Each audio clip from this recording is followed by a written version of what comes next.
lot of good things today and come away with the first of a 4-game series. White Sox win it 15-2 over the Twins. This was pretty exciting. Davis Martin blows him away. White Sox a winner, 6-2 over the Twins.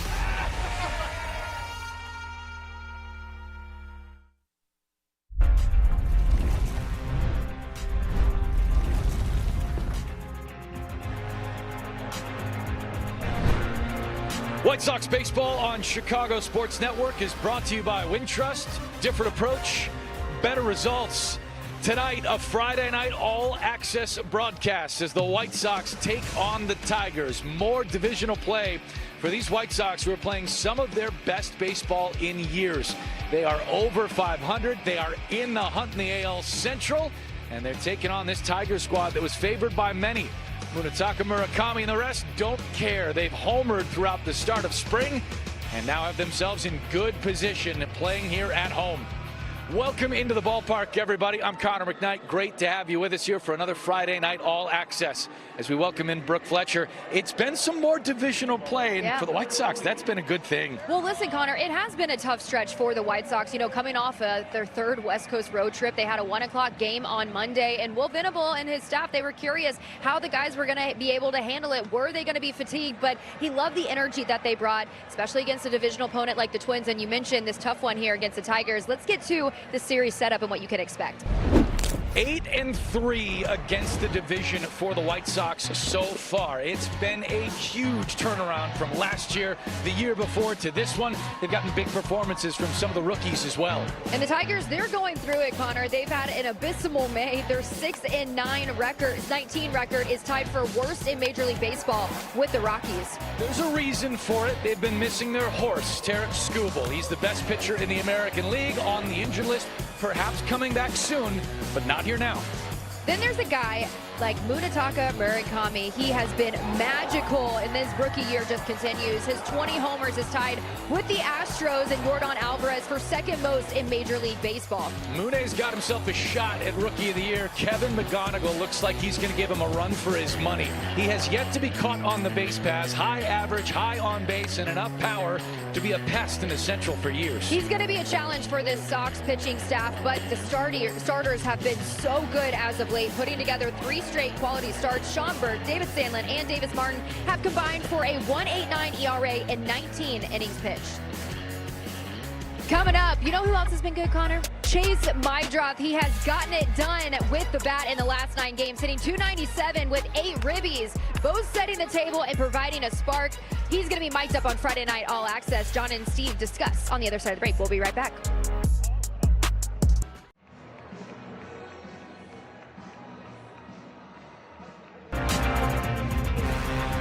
White Sox baseball on Chicago Sports Network is presented by Toyota. Visit your local Chicagoland Toyota dealer or Toyota.com today. Let's go places. By Davis Law Firm, your Chicago lawyer. By Prevagen, made for your brain. And by Wintrust. Different approach, better results. That's Wintrust. Visit wintrust.com/here to learn more.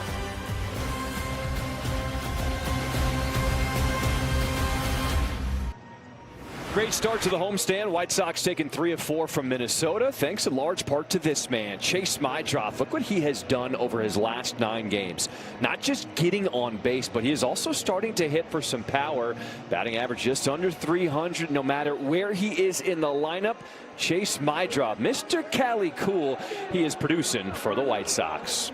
What is up, everybody? Welcome inside the booth alongside Steve Stone. I'm John Schriff, and thank you for joining us as part of Friday Night All Access. We turn the page as the Detroit Tigers, they come to town. 2 teams going in very different directions. The White Sox have had a very good month of May. The Tigers, due to injuries, they have not. But there's some young, exciting players we're going to watch here this series. There's a couple of guys that are vastly different, but they are one thing in common, and that is they're both trying for Rookie of the Year. And Mune, he's our guy. 20 home runs, 44 walks, 41 runs batted in, 43 runs, and a .947 OPS. All of those categories leading all rookies in baseball. But they got a guy also that's doing it every night, Kevin McGonigal. He leads in these categories: batting average, on base percentage, hits, doubles, and triples. And when you do that, you're certainly getting it done. And He's a very young player, a very exciting player, a very aggressive player. So two guys with contrasting styles, both vying for the same prize. One of our favorite nights of the week, Friday night all access. And to kick it off, we got Tristan Peters, starting center fielder. He'll be live on the mic with Brooke when we come back as we get ready for first pitch starting this series against the Tigers. Welcome back to Friday Night All Access. I'm Connor McKnight with Quinn Elsner, who's here as a little leaguer getting autographs in a little bit. Quinn, what position you play, man? I play shortstop. Fantastic. Who's your favorite player on the White Sox right now? Currently, Colson Montgomery. You going to go out to meet him? Yeah. All right, go get it done. Quinn, have a fun one. Guys, Brooke, you got Tristan Peters. Take it away. All right, thanks, Connor. Tristan, with the win here tonight, the White Sox will have their 30th win. They haven't had that many wins this early in the season since 2021. What is it about this group that's allowing you guys to play so well right now? I think just we're all friends in the clubhouse, and we like to have a good time, and I think the energy that we bring is very special. You talk about the energy. You got Riku Nishida and Sam Antonacci with you out in the outfield. What's it like playing out there with them? Oh, it's great. I mean, I know they're both great players, and I trust them out there, and it makes it easy in the outfield. You're hitting over 300 in the last 10 games. What's been working so well for you at the plate? No, I think I just kind of refined my approach a little bit, try not to chase as much, and just also at the same time trying to do damage. All right, thank you so much, Tristan. Good luck tonight. Thank you, Brooke. Guys, back. Here we go. First pitch is in there. Tyler Eisert is the opener for the Sox. He's not going to go too long with Eric Fetty to back him up.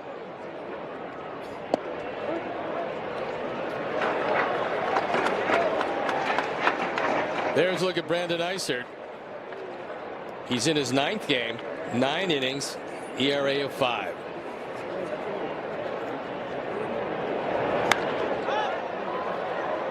In the air to left center field. That's how we get this one started, as Antonacci makes the catch. Let's take a look at the starting lineup for the Tigers. You just saw Kevin McGonigal flew out.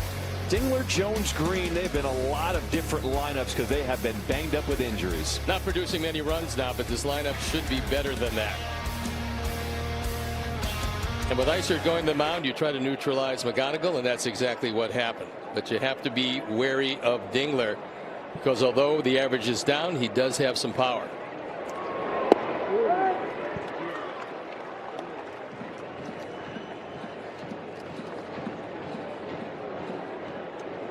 White Sox looking to keep the good times rolling here, taking 3 of 4 from Minnesota to start this homestand, and now a 3-game set here against the Tigers. Dylan Dingler is one of the best defensive catchers around, and they think they've got themselves a find here, a guy who can spend a lot of time behind the plate in a Tiger uniform for a long time.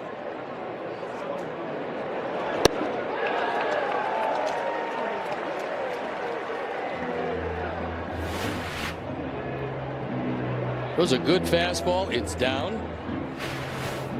It looked like he took a little something off, so he's not throwing everything the same speed, and he had Dingler over the top of that.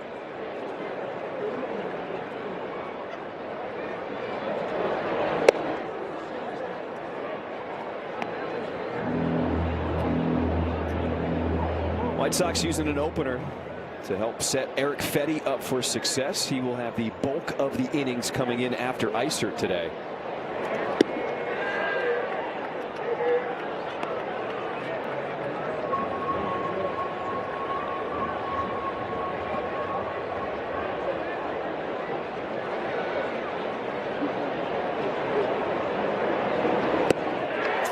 He gets him to expand the zone. Strike 3. It was a good changeup, and we'll take a look at the defense and how Will puts them out there tonight. It's Sam, Tristan, and Riku in the outfield left to right. McGill, Colson, Chase, and Munetaka. Drew Romo's got the plate. We told you about Brandon Eisert. Weatherbug presented by Four Seasons Heating, Air Conditioning, Plumbing, and Electric. 75 beautiful degrees. The wind not much of a factor yet.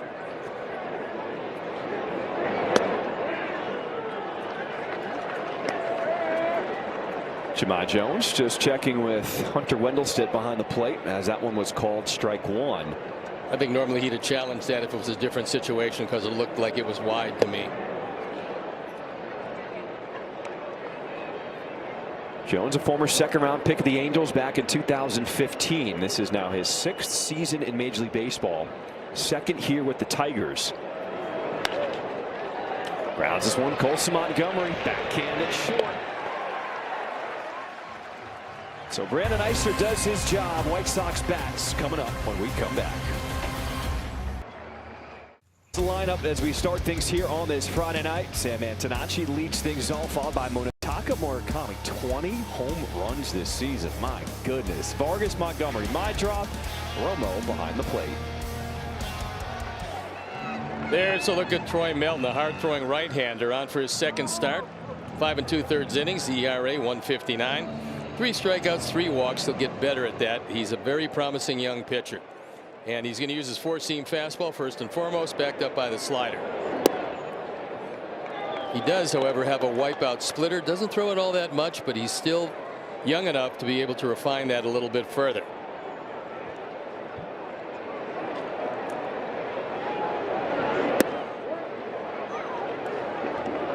Strike one there to Sam Antonacci. A .286 batting average for the White Sox. Looking forward to having Assistant General Manager Josh Barfield in the booth with us. He's going to come up in the next inning. Just talk about some of the young players, the development of guys like Sam Antonacci. Well, also, when they went down to get young players from the minor leagues, there's a lot of talent down there. We'll ask him about that.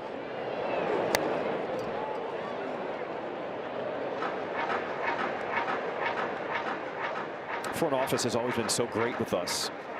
They never say there's any questions that are off limits. We can ask whatever we want. And with all the good things going on right now, a lot of people are very curious about the future of this White Sox team. Sam is a table setter and one of the best around, despite the fact that he's very young, and he doesn't mind getting hit on occasion. 2 balls, 2 strikes. Green is not overly deep in left. Sam occasionally will go that way and usually just drops it in front of the left fielder. Bierling is shaded to left center field. There you look at the defense. The big gap is down the line in right and in right center. In on the hands, but Sam Antonacci fights it off into center field. Takes his patented wide turn at first. A single to start things off. This is why Sam is a good table setter, because he can go deep in the count. That was a little cutter that he tried to get inside, didn't quite get it there. A promising way to start off this 1st inning.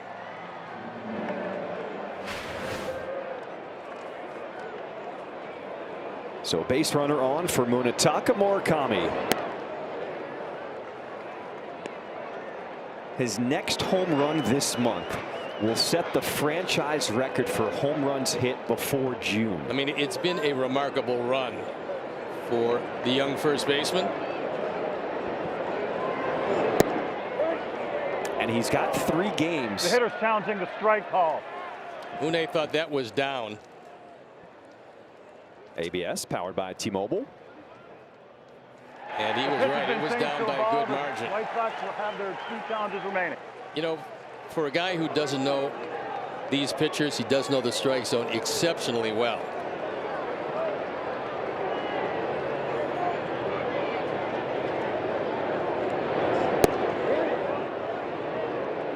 A 2-0 breaking ball drops in there for strike 1.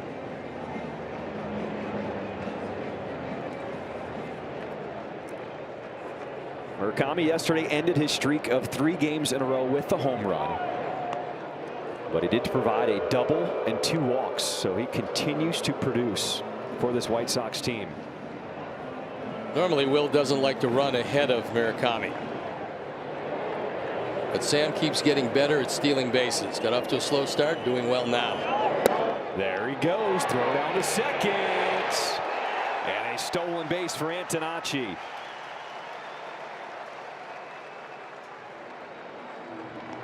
Dingler bounced it, and that probably allowed Sam to beat the throw. He looks back. He wants to see if there's contact. There's not. And that's what you have to do. You got to look back, unless it's a take sign for the hitter. It wasn't. And he steals the bag, his 8th of the year. The catcher is challenging the ball 4 call. All right, another one, ABS powered by T-Mobile. Call's been changed to a strike. Ball had the whole plate. So a couple of challenges here. One going the White Sox way, the other now going the Tigers way. And a 3-2 count here to Murakami with Antonacci in scoring position.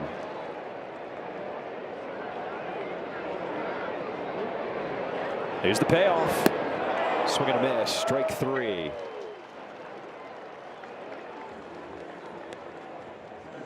Let's take a look at the defense and how A.J. Hinch lines them up tonight. It's Green, Vierling, and Perez in the outfield left to right with McGonigal, Short, McKinstry, and Torkelson. Dylan Dingler behind the plate, and we told you about Troy Melton.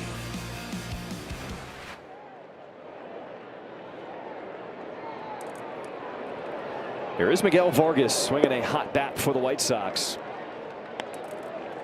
Loved his at bat to start the game yesterday. Got himself in an 0-2 hole. Fought back, drew a walk, stole second base, all with 2 outs, and then was driven in for the first run of the game. Pretty amazing. He's 9 for 9 in stolen bases this year, and he's a big guy. Pops this one up in foul territory. It is Torkelson. And just enough room to make the catch for out number 2.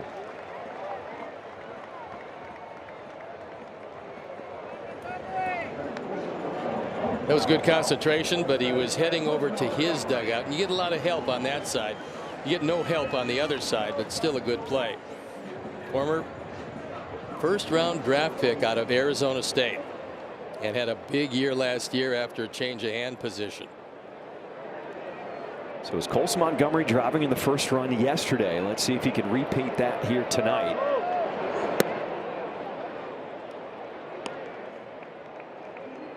So for Thursday, this leadoff hitters reaching, it was 2 of the 3 scored for the White Sox, and on Wednesday 6 of the 7 leadoff hitters reaching scored. They're trying to continue that trend here to start this one. Montgomery in the air to right field. It was Perez racing, and he just makes the catch in front of the wall. We go to the second, and Friday night all access. We will have assistant general manager Josh Barfield breaking down the entire White Sox team. You don't want to miss it when we come back. It's brought to you by Wintrust. Top of the second we go, no score, and of course it's Friday night all access, so we're going to bring you inside the booth. Assistant general manager Josh Barfield. Always appreciate when you come up here and spend some time with us. Hey, thanks for having me, guys.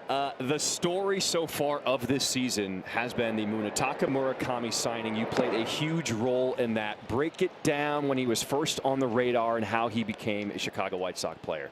Yeah, well, I know the story's been well documented, but you know, it happened kind of quick. You know, I think that with the timing window and the way things worked out as far as free agency and some of the other guys not coming off the board, you know, I think it was 4 or 5 days before his window was closing.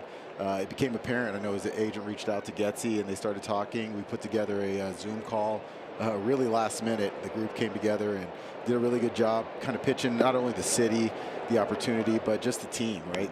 What we were trying to build here, the group that he would be growing with. And he was awesome. It became very clear that he was going to be a big part of this group going forward. And, you know, it seemed like 48 hours later we were here in Chicago. He went through the physical, signed the contract, and here we are now.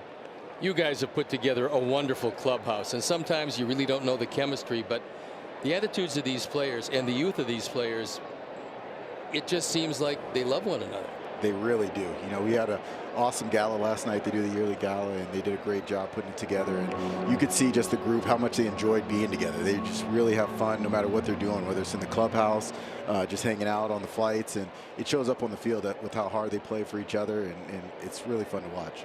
When you're looking for new players and new pieces to add to this roster, how do you take into account the personality of players and how they're going to fit in with this group? How do you scout for something like that? Yeah, you know, our international, our amateur, and our pro scouting group does such a good job on the makeup, right? That's something that we know is important. It's one of the intangibles that you can't necessarily measure, but it means a lot, and we know that can be the difference between, you know, a ball club winning and losing. You're going to go through the ups and downs in a season, so we want to make sure that we have the right people in this environment. And, you know, it starts with Will and the environment he creates, that ecosystem, and you know, it bleeds down through the coaches and the players. You know, last year you brought in 2 Rule 5 guys that really did well, and this year you lost one to Cleveland, a guy that now is not going to make their team. How does that work before we can get that pitcher back? Yeah, so he has to clear waivers, and once that process happens and we have the opportunity to take him back, you pay a small fee and you're able to get the player back and he'll be off roster. All right, stay with us. We're having a pitching change. We're going to step aside for this quick commercial break. Assistant General Manager Josh Barfield will stay with us in the booth when we come back after this one. Eric Fedde comes on, and he's on for the 11th time. 7 of them starts. You see the ERA a little higher than he would like.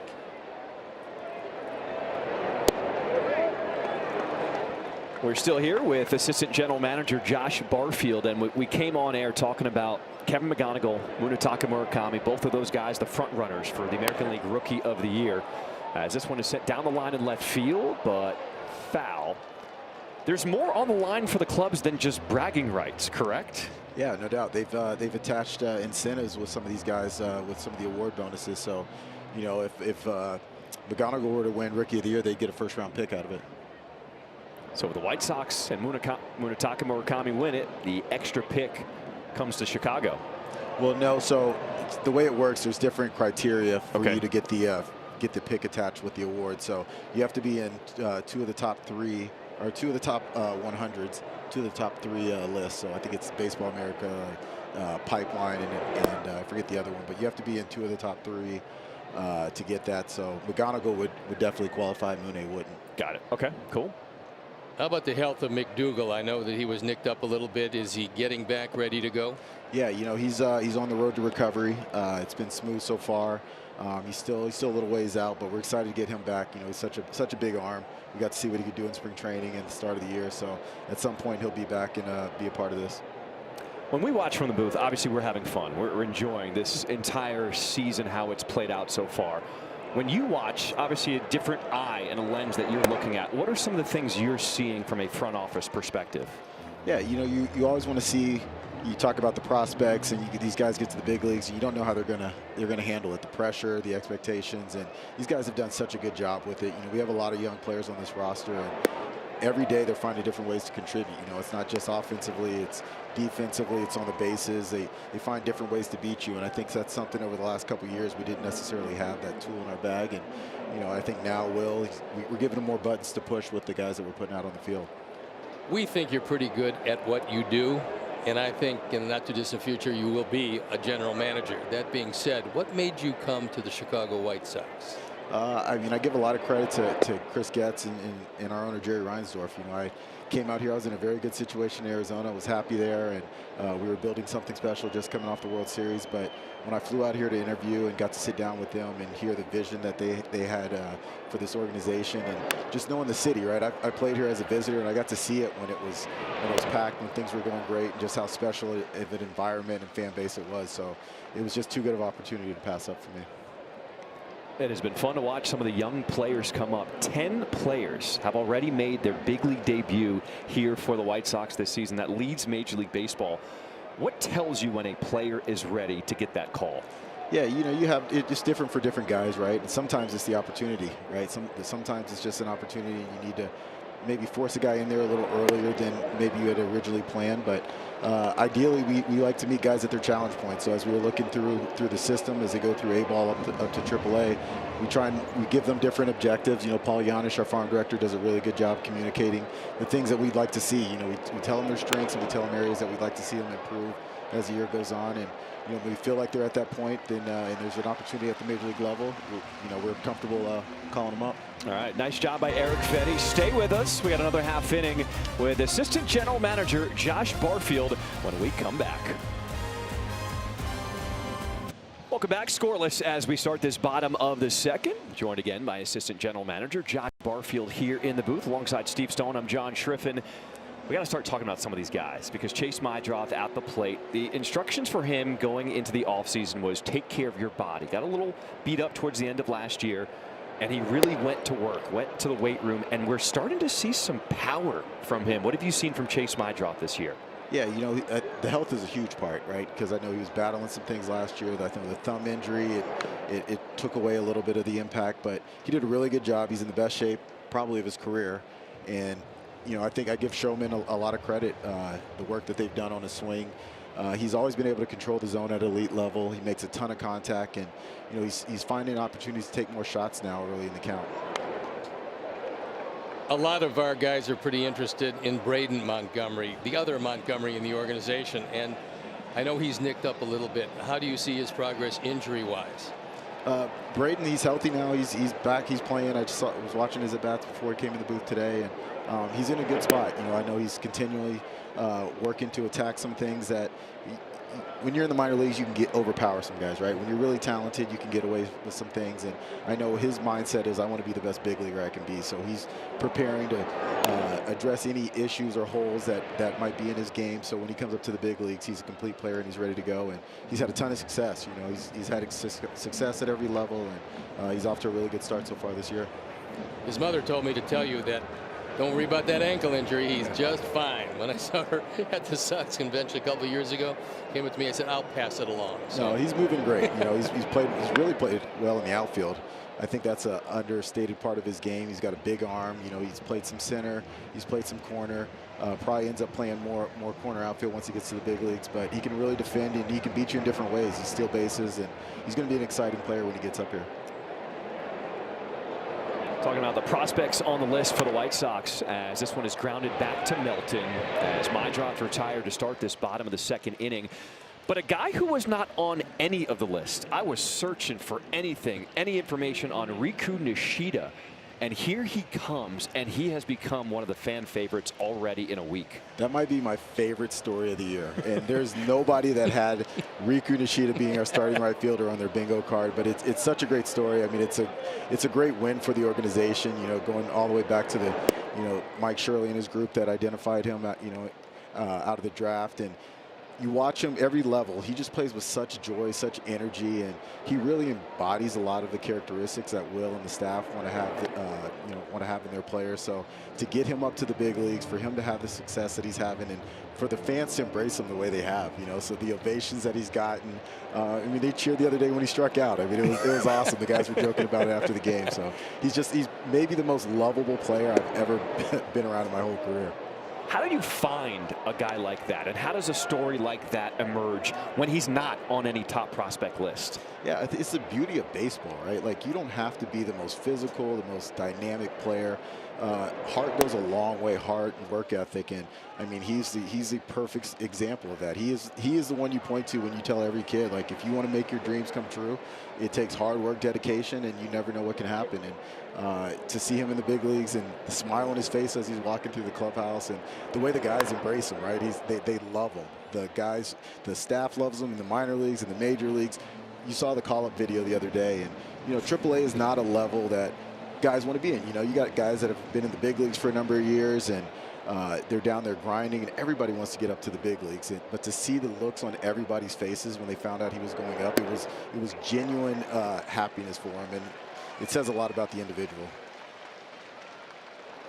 So a one-out walk here to Andrew Benintendi will bring up Tristan Peters, who has been another incredible story and a win for the organization, who a guy who was kind of on the cusp of even making the team out of spring training.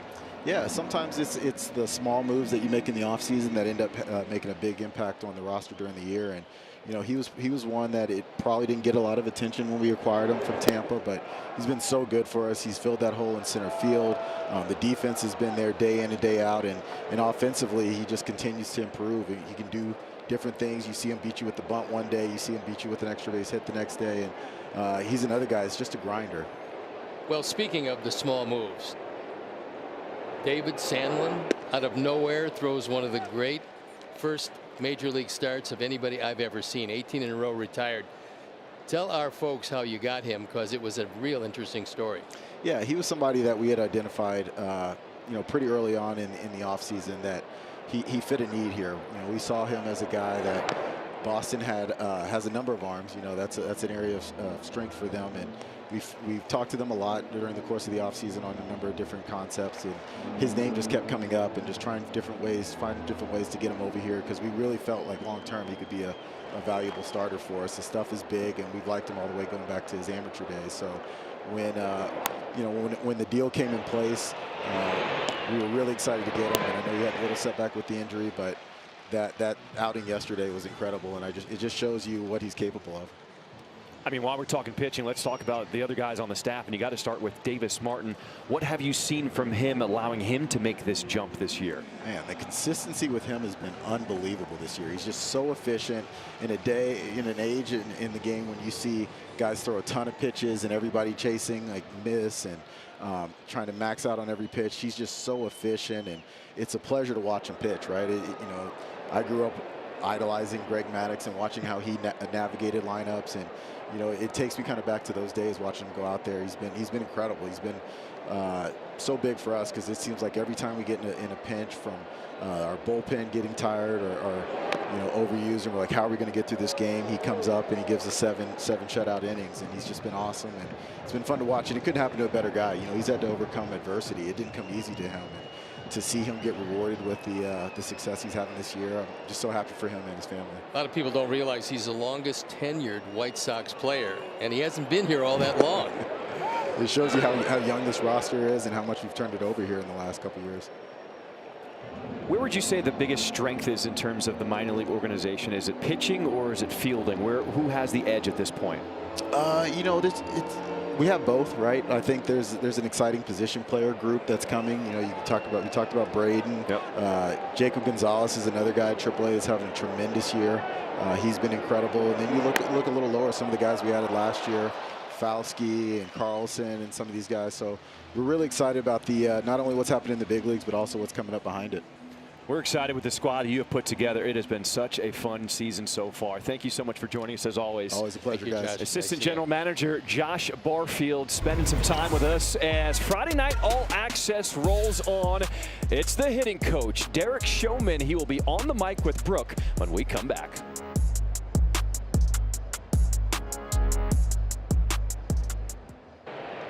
Welcome back to Friday Night All Access. I'm here with hitting coach Derek Showman. Derek, what do you make of how your lineup has handled Troy Melton so far?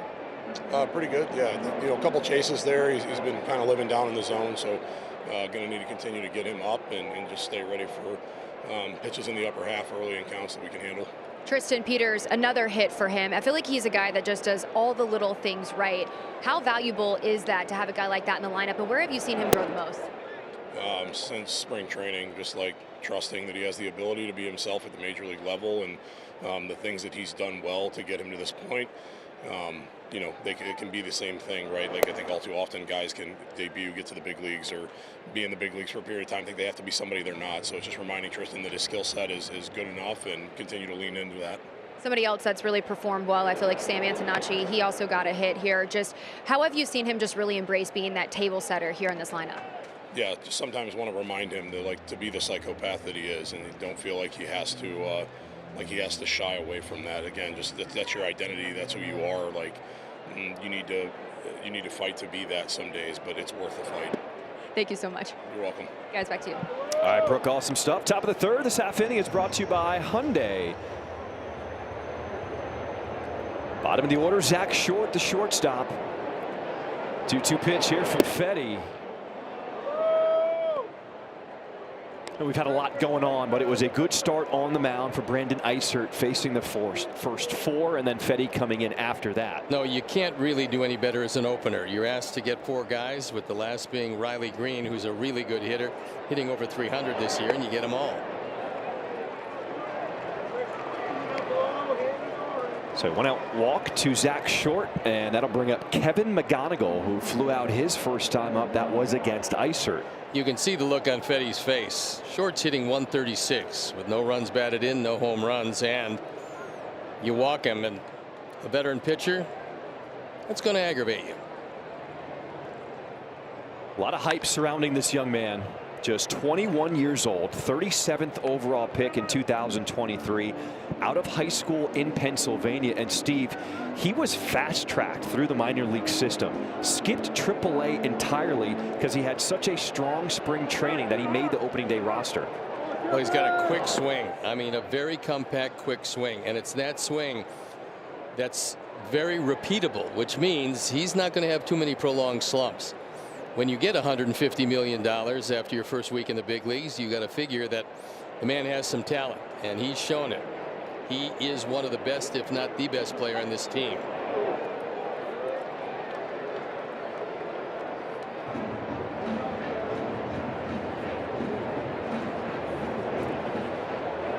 You mentioned it, after that start of his, signed to an 8-year, $150 million contract extension. But he is playing for the league minimum this year. It'll kick in next year. Well, they got to get Kerry Carpenter back, and he should be back maybe in 10 days. When they get him back, this lineup is going to look a little longer, a little deeper, and they'll have a left-handed thumper against right-hand pitchers. Breaking ball drops in, strike 2 here to McGonigal. 5 foot. Oh, I believe eventually he's going to hit 20+ home runs. He's very strong with a quick swing. We'll see how it plays out. Goes down swinging. Good pitch from Fetty. Out number 2.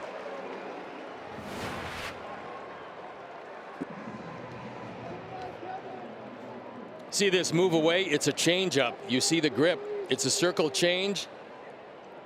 And it's not only the velocity, but the location that fools him. That was probably the best pitch that Fetty has thrown tonight.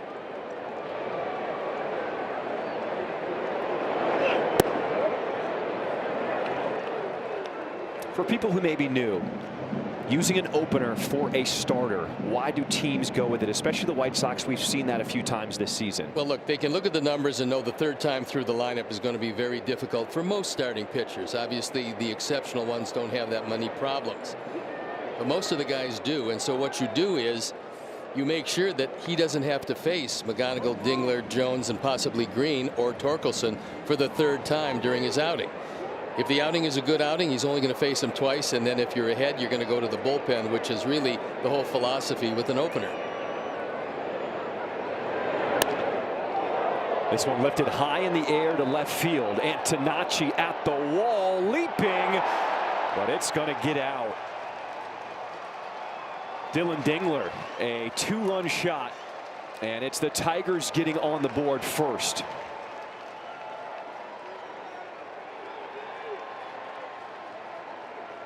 We told you that Dingler had power. The batting average down, the power up. Lexus Experience Amazing home run replay. Make sure you say Experience Amazing. And there it is. He goes down and gets it. And this ball doesn't make it out by much, but it doesn't have to. So we told you the wind wasn't that much of a factor. It is blowing across to the right field corner. Up goes Sam. Just missed it.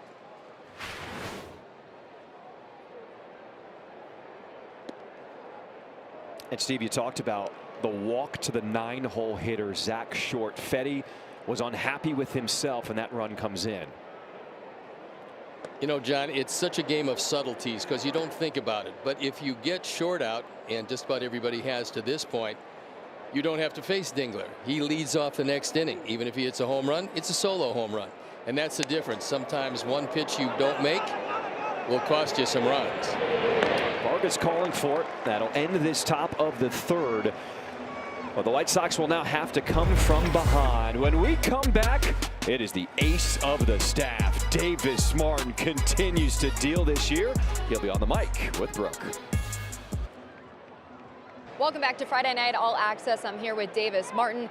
Davis, we'll get to your start from yesterday, but we're getting into divisional play here, and you're familiar with this Tigers team. What stands out to you about this lineup and what makes them so challenging? Yeah, they're a good lineup. They're a good team. They play together like similar to us. Like they kind of had that build up where they got to play together in 24, 25. It's a very strong lineup. It's a very veteran-led lineup, and you know, you got McGonigal and you have Riley Green, who are great hitters, and you know, I know they have the injuries, but those two guys are picking up the slack.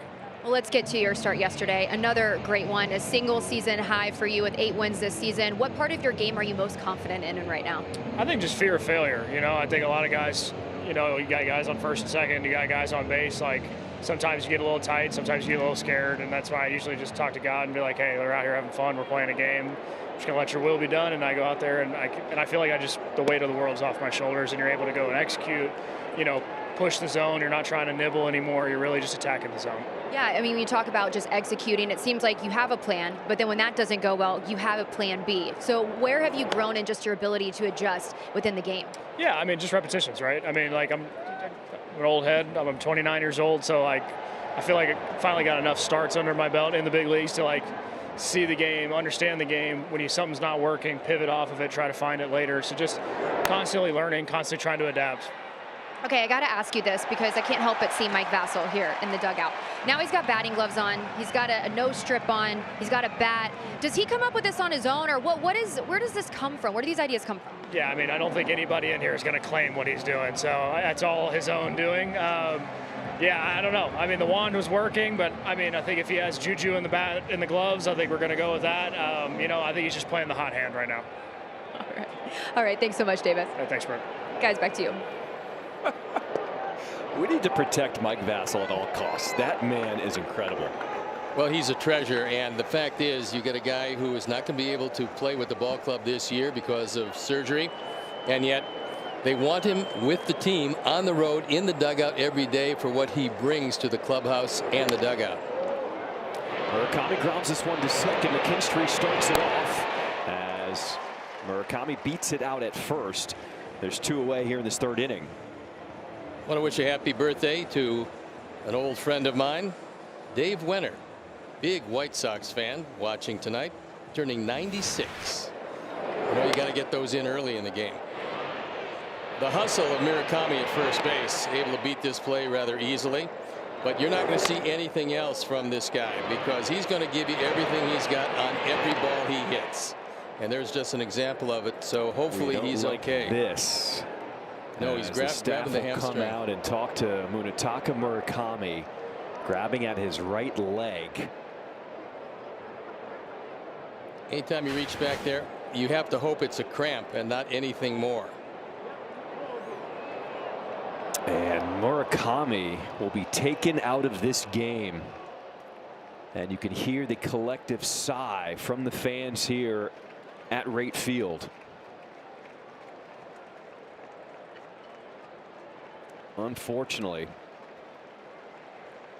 after beating out that double play, he will be pulled from this game here in the 3rd inning.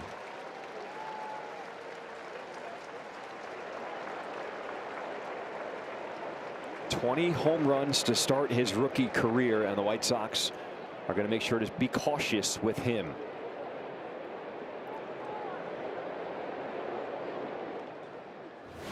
All right, let's take a look at him legging it out. He beats the play, and right here it looked like something grabbed him, and anytime you reach back to the hamstring area again, you have to hope it's a cramp. And we get any word on just exactly what they believe it is, we will certainly pass it along. So Luis Angel Acuna, he will be inserted into this game as the pinch runner.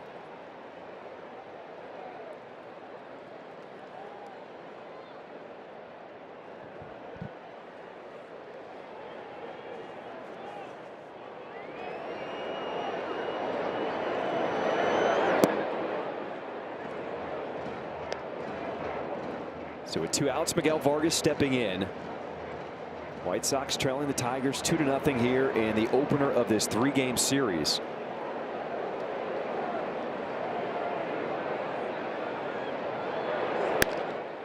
On the ground, that's a fair ball. Down the left field line, Acuna, he's going to get waved in. The throw from Green, not in time.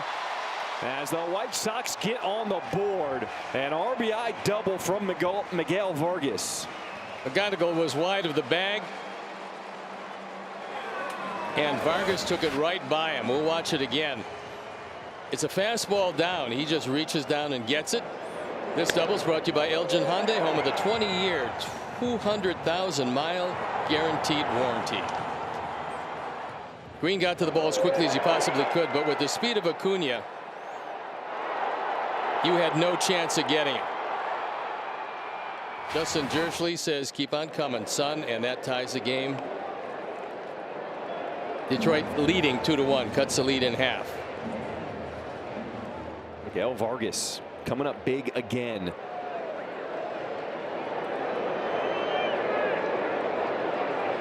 That's Colson Montgomery a chance to tie this game with a single. Colson hit the daylights out of it last time. Unfortunately, Perez was there to make the play.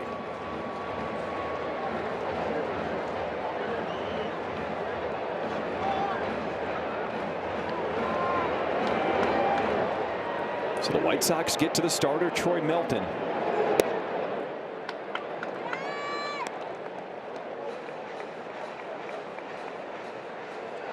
Just the second start of his season.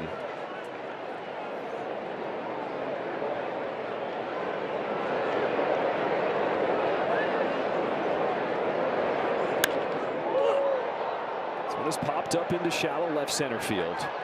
As Green calling for it will put an end to the third inning, but the White Sox get on the board. And when we come back, the man in charge, Will Venable, will be on the mic with Brooke as part of Friday Night All Access. Welcome back to Friday Night All Access. I'm here with manager Will Venable. Will, let's start with Mooney. What did you see there with that hamstring? Yeah, I think he's trying to bust it down the line, and hamstring grabbed on him a little bit, so he'll be evaluated and we'll see what we got. Given how important he is it more precautionary reasons, or what was your thought process in taking him out? Yeah, I mean, obviously it grabbed on him in that instance. You know, you just want to make sure he's all right and not push it. Obviously, with all our guys, we want to protect them and make sure they're healthy. Miguel, you were able to generate some traffic on the base pass, but Miguel comes up with an RBI double with 2 outs. What have you seen from him in just those big spots? Yeah, he just continues to hit the ball hard. He's making really good swing decisions. He's got his swing in a good spot. So when he does make contact, he's hitting it hard. Thanks, Will. Thank you. Guys, back to you. All right, thank you so much. You got the update there. Munetaka Murakami. Always got to be careful with the hamstrings and don't want to lose a big slugger like that for any extended period of time. Well, we'll check on the grade when we hear more about it, but it's going to take a day or so. Broken bat flipped into right field, and it's going to get down for Riley Green as he picks up the second hit of the game for the Tigers.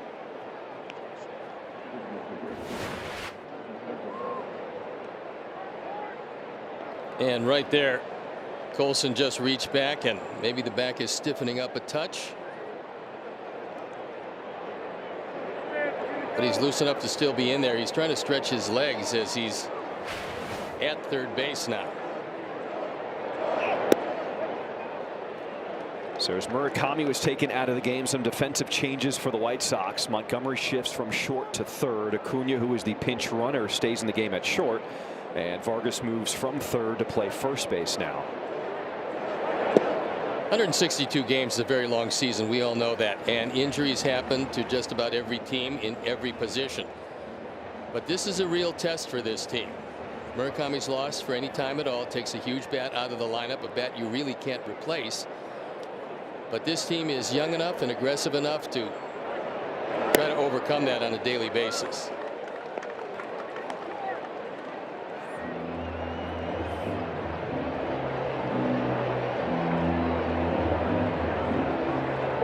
Fedde trying to get back on track here in this fourth inning after gave up a 2-run shot in the third.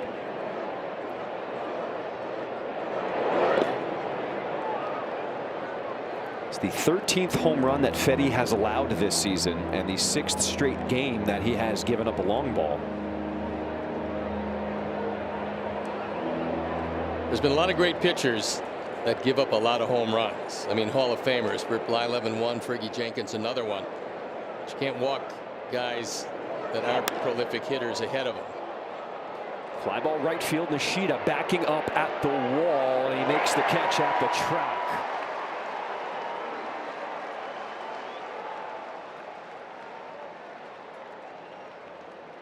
Gives an idea how strong Torkelson is, because he really didn't get a whole lot of that ball and still almost took it out of the park.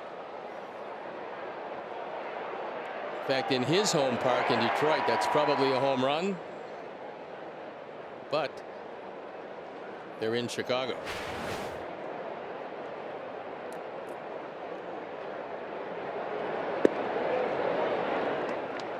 Breaking ball drops in, strike one to Perez, who grounded out his first time up.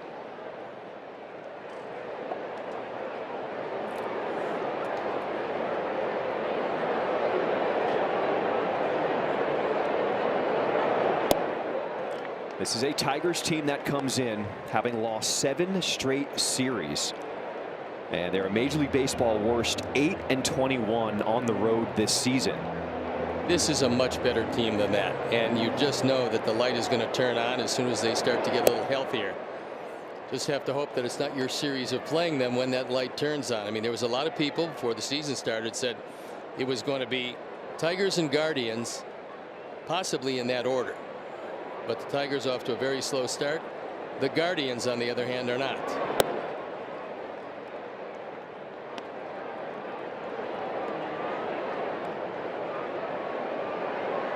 Like we will tell you, the Guardians were leading Boston 4-0. It's now a 4-3 game. That's in the top of the 6th in Cleveland.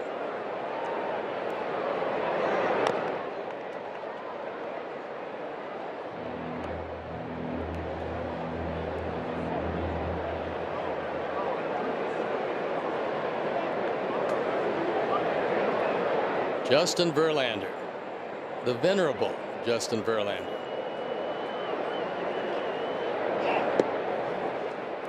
There's a few guys on the IL right now for the Tigers, and that has been the story of their season. Tarek Skubal, when he went down, that really started the downward trend for this Tigers team this season. 3-2, nasty pitch from Fetty, gets the strikeout. It's one of Eric's better breaking balls. It looks like a strike for a while and then just dives down and in. You see the off-center grip. Good rotation. Completely fools Perez. Big deep breath from Fetty. Looking for the final out here in this 4th inning as he faces the center fielder Matt Vierling. This half inning is brought to you by Toyota. One thing that A.J. Hinch doesn't do very much, and that's run. Tigers have only swiped 21 bases. They've been caught 9 times.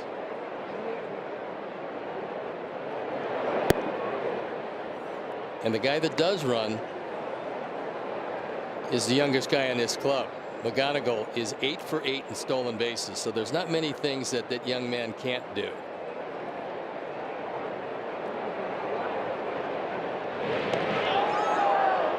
Safe at first, a close throw by Fetty. This is one of those seasons, though, as a manager, it's going to test you. A.J. Hinch trying to push the buttons that he can, but when your roster isn't as deep as they thought, that's the issue. This is pretty close at first. Green doesn't run very much at all, and when he does run, he doesn't run particularly well. Good in the outfield, not great acceleration on the first step at first.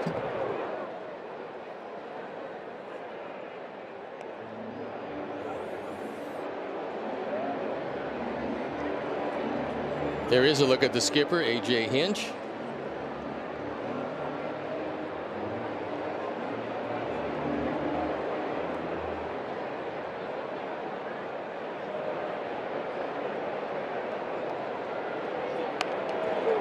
Breaking ball off the end of the bat, finds a home into right field as Green goes first to third.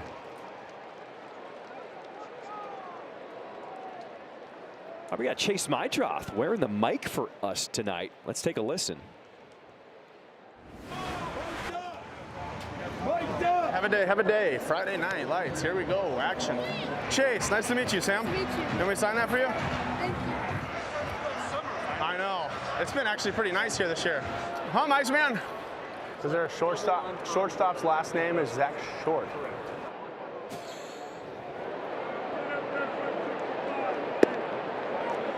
All right, a little color, a little flavor from Chase Mydroth. Looked like a pretty good pitch to me.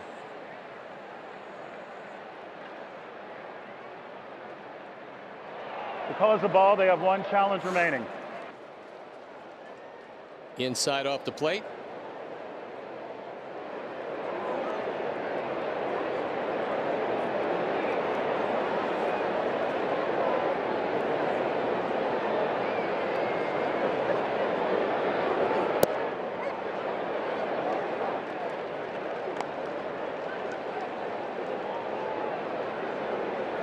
McKinstry, second baseman, 0 for 1 tonight. A ground out against Fetty back in the 3rd inning.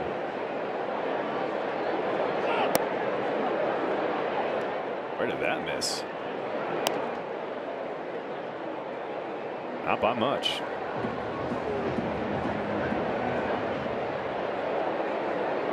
Sox play McKinstry as an off-field hitter. Big gap in right center field. Yoshida well off the line in right.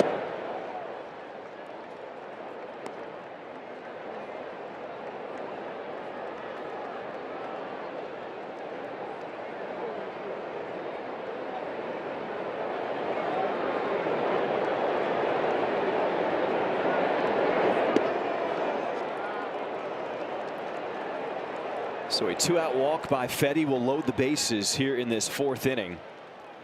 Third walk that he has given up so far tonight. Zach Bove comes sprinting out of the dugout. Doesn't want to let this one get away. So if he notices anything mechanical, he's going to mention it to him. Usually a pitching coach will leave his pitcher with something positive. He goes out there, he tells him something. It tells him, if you do that, you're going to get out of this inning.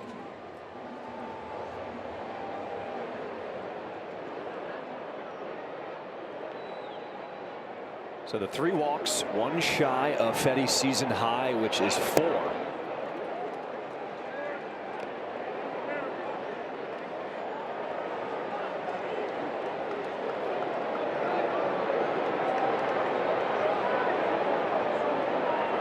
Facing Zach Short, bottom of the order. Breaking ball drops in, strike 1.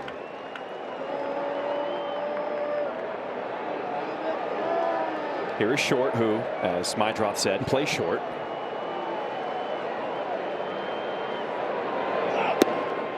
Fastball by him at 94.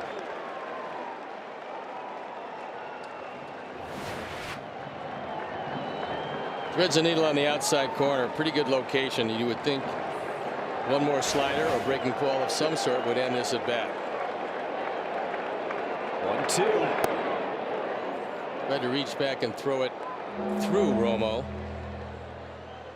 And he evens the count, and you certainly don't want to go full, because if you do, the runners will get a running start.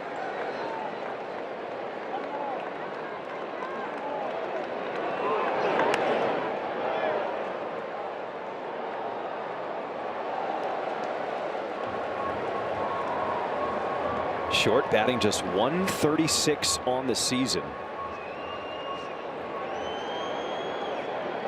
As Fedde tries to get out of this bases loaded jam. 2-2. And that one is caught by Acuna as Fedde gets out of it.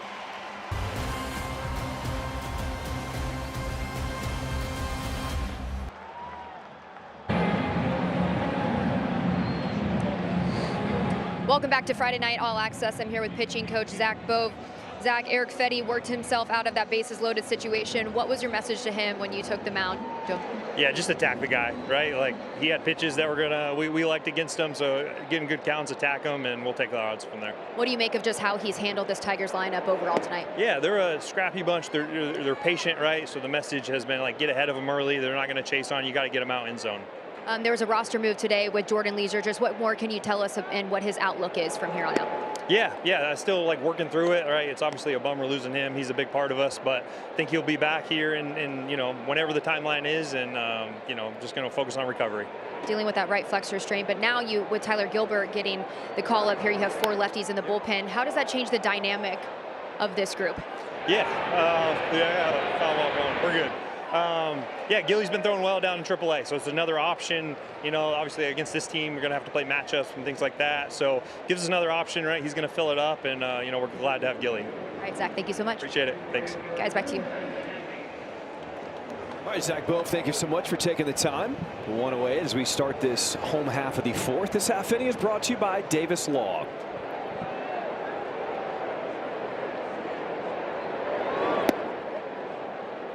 Second time through the lineup, they're getting better swings at Melton, who has very good stuff. He was activated off the injured list Sunday against the Orioles after he was dealing with elbow inflammation. got the win, just only gave up 1 run, 2 hits, and 5 2/3 in his first outing of the season. Well, they're very high on this guy, and they've had so many injuries to the pitching staff that he becomes a godsend for them.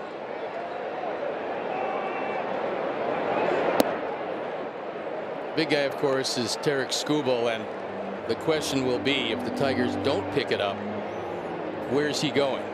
If the Tigers do pick it up, you might want to hold on to him. He could be the key to postseason play.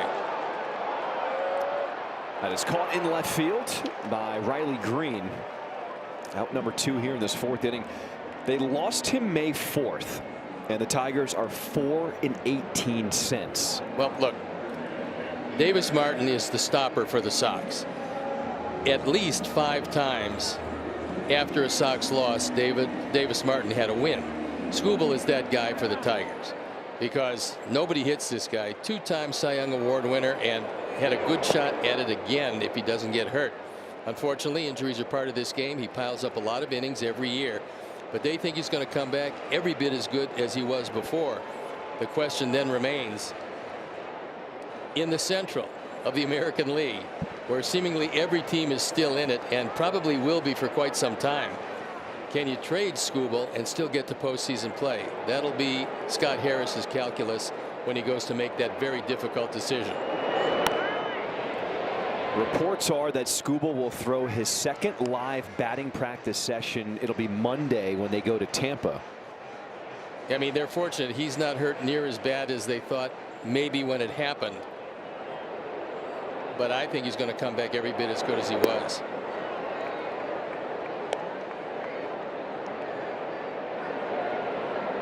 They also have Gleyber Torres, an oblique strain, Kerry Carpenter, shoulder sprain, both expected to go on rehab assignments soon.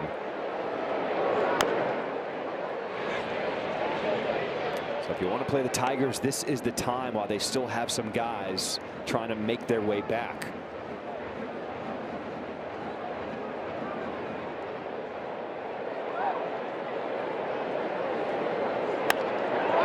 Peters just pokes it into left field, and it's a fair ball. He will put on the brakes at second. A 2-out double here in this 4th inning.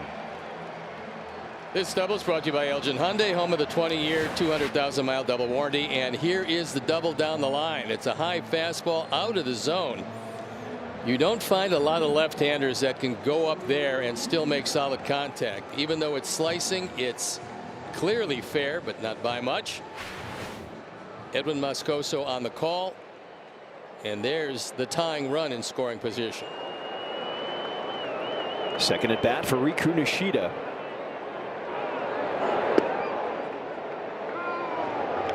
And Nishida was shocked by that call, strike 1.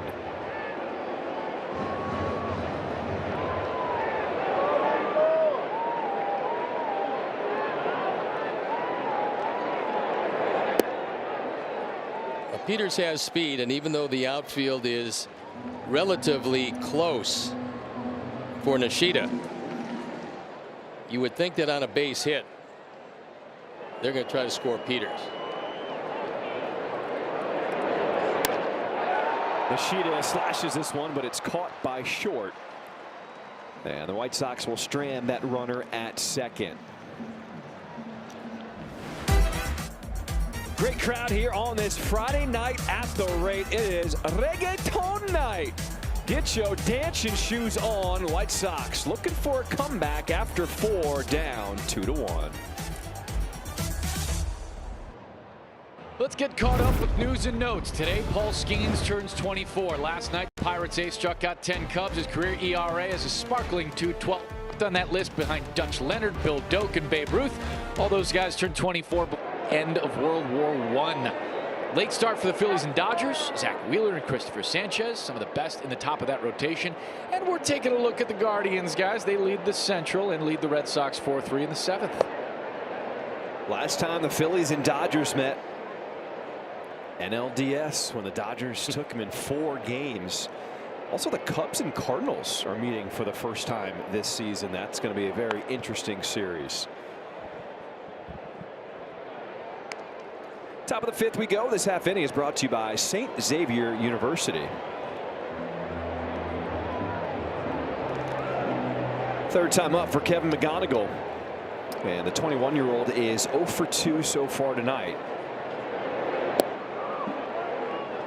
Not the biggest of guys, just 5'9". Former number 2 overall prospect in baseball.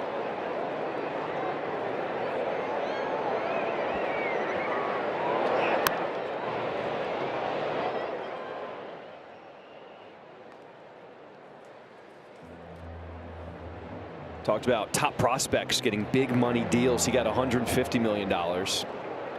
Pittsburgh, they gave Connor Griffin a $140 million deal. I think Eric Fetty discovered something. McGonigal, very aggressive hitter, can't wait bat long enough on that changeup. Key to a changeup is same arm velocity and same arm slot, and you disguise it, making it look like a fastball as long as possible. This one just drops out of the zone. You see the circle change. Index finger and thumb together. It's a 3-finger change that turns over and away from the left-hand hitter. We saw Seattle give Colt Emerson a $95 million deal. And we also saw Milwaukee give Cooper Pratt, their shortstop, over $50 million deal. So handing out a lot of big money to some prospects before they've done much here in Major League Baseball. Everybody talks about your scouting system and how good they have to be in rating other organizations' players. The best scouting systems rate your own players before the other teams really have a chance to get them. Because if you know your own players inside and out, you'll make good trades. And that's the trend we're seeing. Yep.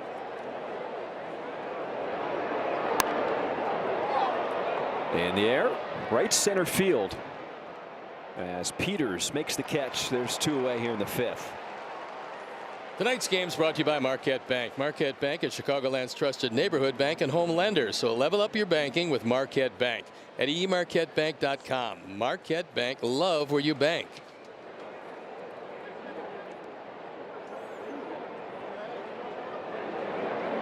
Second at bat for Colt Keith. He pinch hit back in the 3rd inning.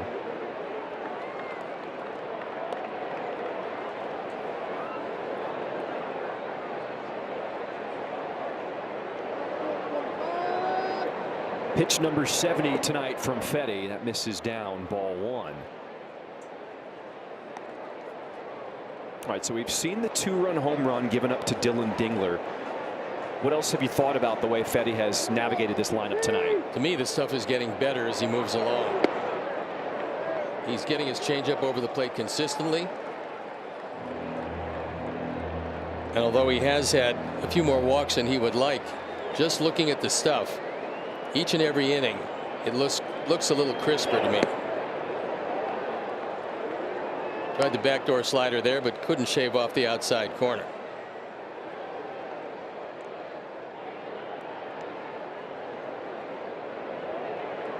2-2 pitch.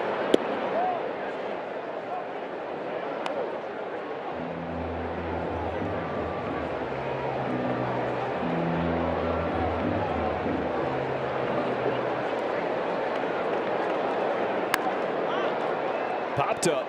It is Acuna at short, drifting back with Antonacci coming in. And Acuna's catch to end this top of the 5th. Friday night All Access rolls on. We got the bench coach, Walker McKinven, with Brooke when we come back. Friday night All Access. I'm here with bench coach Walker McKinven. Walker, I just saw you talking to Drew over there. I know you work a lot. So what do you make of the game he's called so far? He's done a great job here. Changed things up with Fetty, reversed some usages, and Drew's done a great job sticking to the game plan.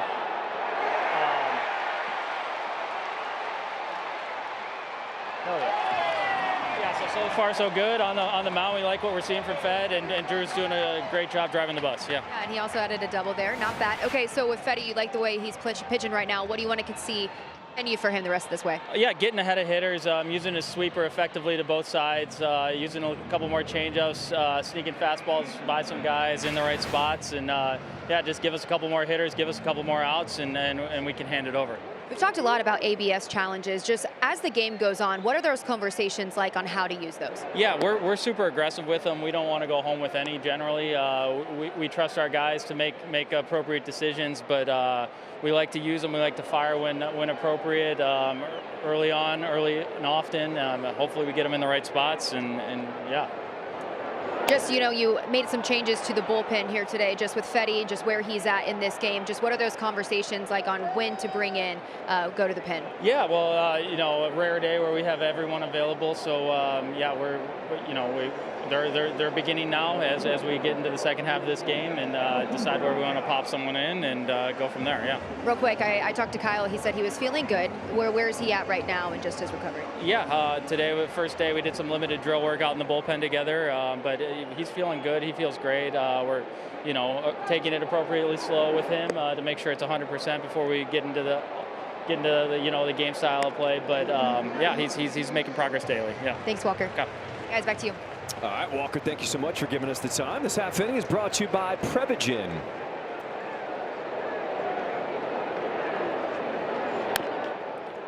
Acuna, chopper to third. As McGonigal's throw is there. Out number 2 with Romo staying at second.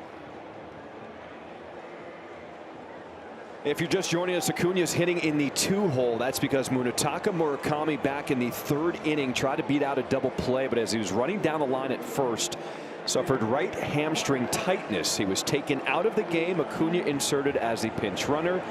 And we have our fingers crossed that it is nothing serious for Murakami going forward.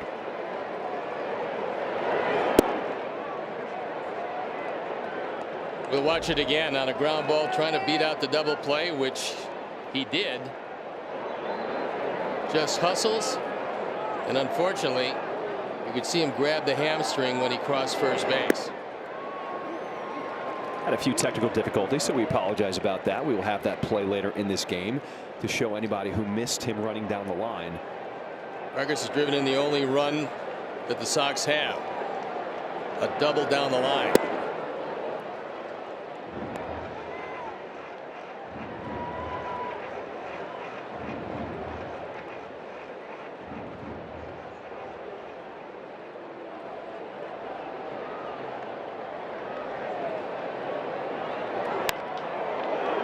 On the ground, it is McGonigal again. Another runner stranded at second by the White Sox after 5, trailing the Tigers 2-1. The Chicago White Sox and GovX are proud to honor our hero of the game. Now we pay tribute to Staff Sergeant Eva Wilkins Castillo of the Illinois Army National Guard. She was so emotional as the entire crowd stood up, saluted her. It was such a cool moment. Our GovX hero of the game. We start this 6th. This half inning is brought to you by Elgin Hyundai.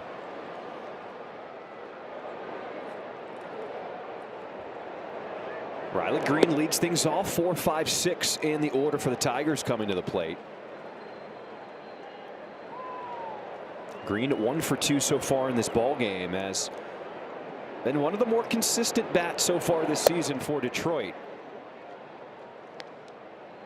Batting average over 300, even though he came into play tonight over his last 7 games, struggling a little bit, hitting .111.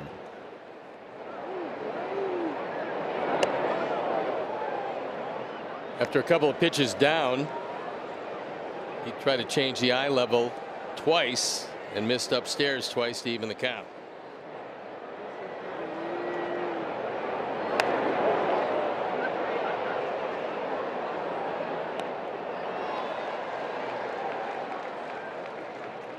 Green started out playing center field, but in Detroit, that is a huge center field, and you really have to be a burner to play out there consistently.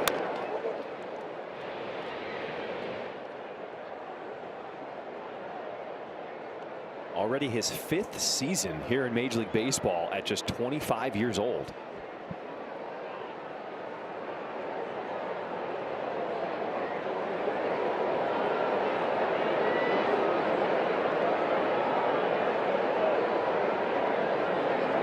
Two from Fetty. That is hit hard. past my drop at second.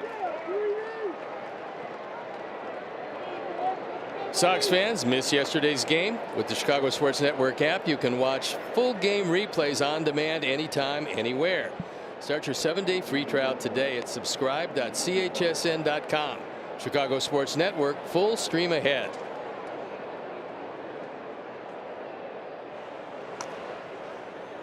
Sean Newcomb throwing in the pen.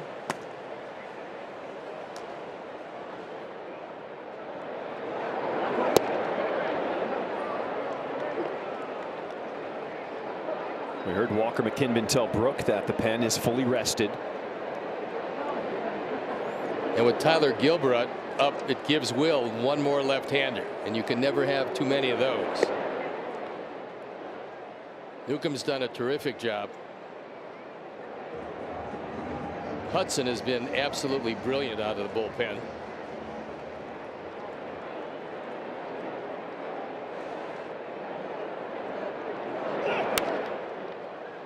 Slow roller to short. Acuna goes to second. And that's all the Sox will get. One away here in this 6th inning. It's time now for a message from Ankin Law. Colson, it's important to put the work in, isn't it? Absolutely.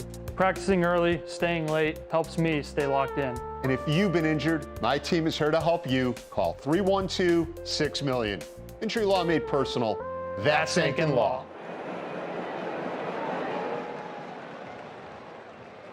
Well, that's going to be it for Eric Fetty. When Will comes out, that usually means he's going to take the baseball. And on comes Sean Newcomb. So as he trots in, we'll step out. And we'll be back after these words. White Sox baseball on Chicago Sports Network is brought to you by Chili's. Chili's Big Crispy 3 for me, the best $10.99 you can eat.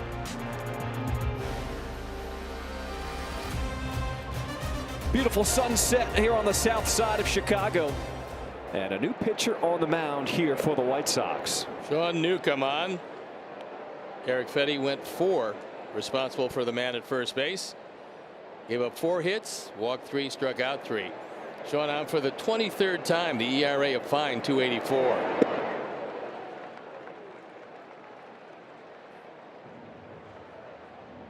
He's had a very good slider most of this year. And you saw it there in on Perez.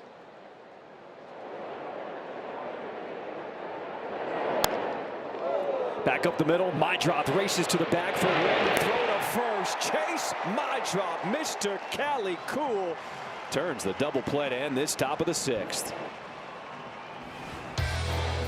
Hard hit, but well positioned defense. And then Chase is throwing when he's touching the bag.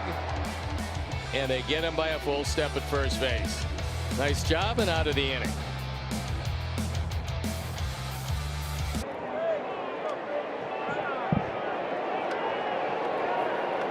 White Sox trail the Tigers 2-1 as we start this home half of the 6th inning. Montgomery going after the first pitch. And he'll be retired on the ground out. That ball comes back to you 100+ miles an hour, and sometimes you just tighten up a touch. But there's the double play that ends it. It's our Steinhoffels double play. Steinhoffels donates $200 to Special Spaces Illinois for every double play. Double plays that make a difference. 5 hits tonight for the White Sox against Troy Melton in his 2nd start of the season. As Chase Mydrop sends this one into left field, and it's going to one-hop off the wall. Riley Green, his throw is cut off. A 1-out double for Chase Mydrop, who has been showing some pop recently. And I know this is going to surprise you, but this double is brought to you by Elgin Hyundai, home of the 20-year, 200,000-mile double warranty.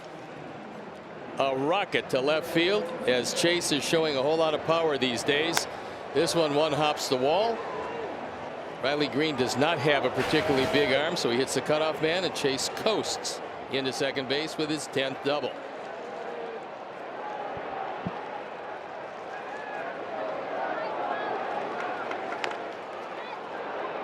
Bouncer to first. It is Torkelson keeping it himself as Mydrop advancing to third with 2 away. White Sox have had a few doubles in this game, but we've seen some runners stranded already. The Sox have had their opportunities. The leadoff double last inning. Unfortunately, the double was a 2-out double in the 4th. But now, if you're Chase Meidroth, you're looking for a breaking ball in the dirt, and hopefully Dingler won't smother it. Peters with another one of those doubles, and that was on a pitch up and out of the strike zone away.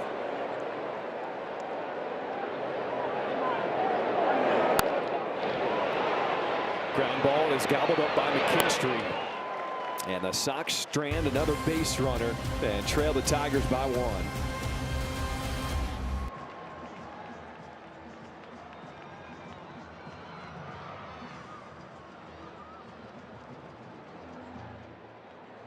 Your winning moment. Find it at Wind Creek Chicago Southland, where the action never stops. Play the hottest table games, enjoy the newest slots, and celebrate big jackpots. At Wind Creek, there's a win waiting for you around every corner. Might be time to hit the casino up this weekend. This might be one of those lucky kind of weekends here in Chicago. I'm feeling it. Well, it's going to be a beautiful weekend, and you said you've already changed your game of preference. So I know. I still like blackjack. I still like to shoot a little dice, but I don't know, that Frankenstein game has been calling my name recently.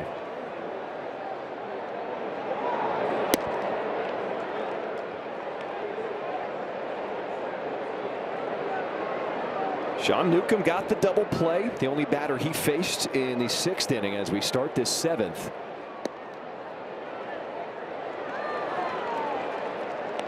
And he walks Vierling. And we check in again with Connor. It has been a couple of big-time bats for the Charlotte Knights recently. Braden Montgomery with his first grand slam at AAA last night. Jacob Gonzalez has been absolutely clubbing the baseball. Look at his night last night and tonight for Charlotte. It's been impressive offensive performances for both of those first-round picks. It takes sometimes guys a little while to click, but it does feel like Jacob Gonzalez is starting to put it together. Well, Sox are very high on him. Obviously, when you take a guy in the first round, you think he's got a whole lot of talent, and now Gonzalez is just killing him at AAA. That is a foul ball. Good play by Romo, though. Drew didn't do any umpiring. He just went out, got it, knows that if it is fair, he's going to get a double play on this.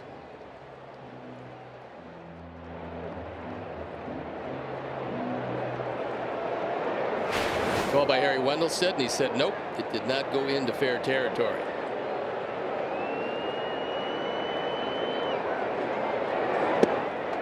Swing and a miss, strike 3.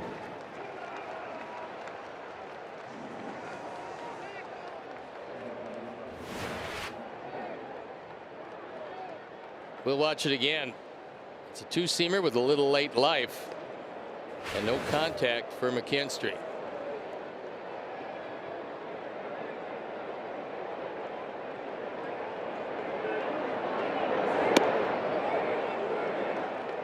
Here is Short, bottom of the order. Stepping in with the runner on at first, 1 away in the 7th inning.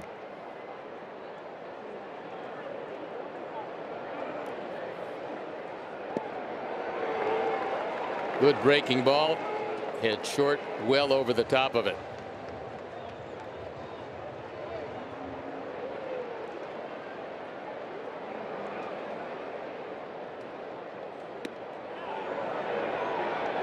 And Hunter Wendelstedt called him out behind the plate, said, I don't need any help on that one. Strike 3. We'll watch it again. Watch the hands. Hunter says, you know what? You went a little too far. We're just going to get you out of here and move on to McGonigal. Hunter's taken over. Swings at the first one in the air to left field. A quick inning for Sean Newcomb. It's time to stretch. Mommy.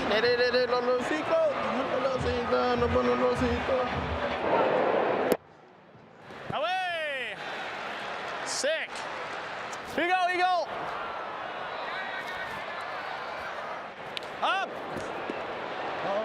It's up there.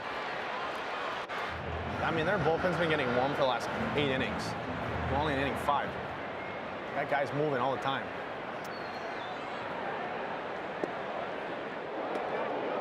We appreciate Chase Mydroth wearing the mic for us. He is having fun. I saw a video on social media in the car singing with Mike Vassell as the both of them driving to the ballpark today because they are roommates here in Chicago.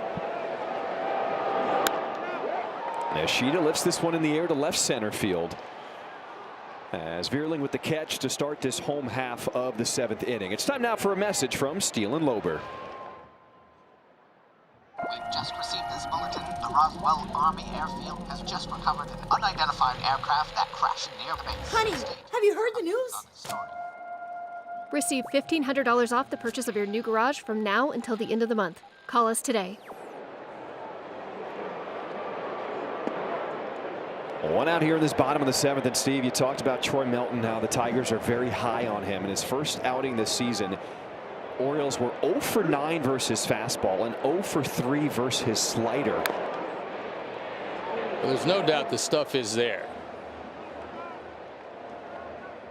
And last year, against his four-seamer, hitters hit under 200 and under 200 as well against his slider. So he has elite stuff. White Sox trying to figure him out into the 7th. One of the keys has been that he's only walked 1, that coming in the 2nd inning. So outside of that, Sox about hit the Tigers 6-4, but they trail on the scoreboard 2-1. Will Vest loosening in the pen. That's one of the strong points of these Tigers. They have a pretty good back end of the bullpen.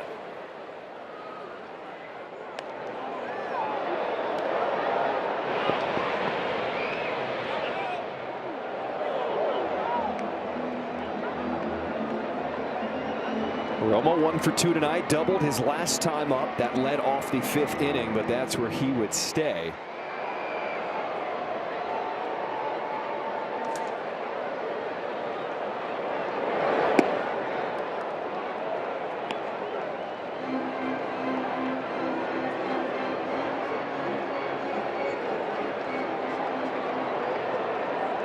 Nighttime at the rate.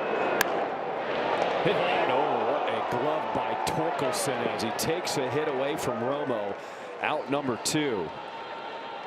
That's one of the big improvements of Spencer Torkelson. The ability to play defense. When he first came up, the glove was suspect. Not so anymore. This is a fine play on a vicious one-hopper.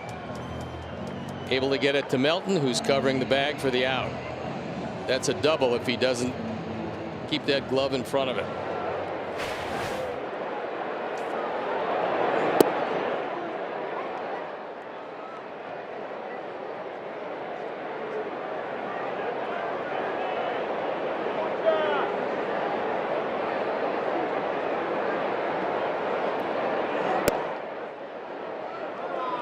Hitter is challenging the call of strike. So Antonacci wants to challenge. ABS powered by T-Mobile. This one looked wide to me. We'll have to see, and it's way wide.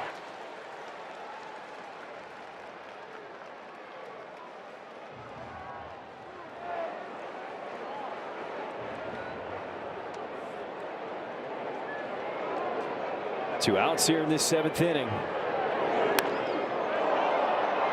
As Antonacci high in the air to right field. As Melton has kept the bats in check so far tonight. White Sox down 2-1. Follow our Sox at ChicagoSportsNetwork.com, presented by Nationwide Insurance Agent Jeff Vukovich. Get to enjoy knowing the Vuk as much as you do the jingle at JeffVuk.com, because Nationwide is on your side.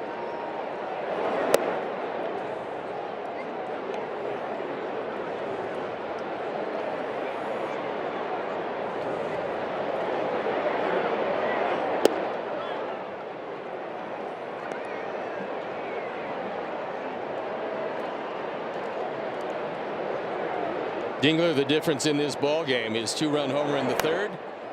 That's been the scoring for the Tigers, but it's been enough as they lead by a run.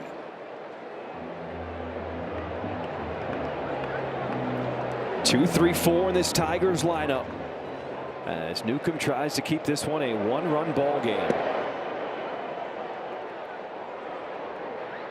The catcher is challenging the ball call. Wait, what? Did he say challenge the ball call?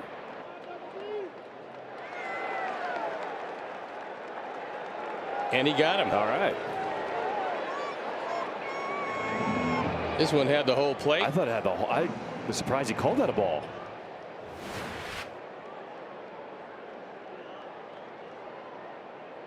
Drops out of the glove, but the pitch is there before the fact. So the fact that it dropped out of the glove, of no consequence that time. What's nice about ABS is that it's not really about framing anymore. It's all about where did it cross the plate. And we got a pinch hitter.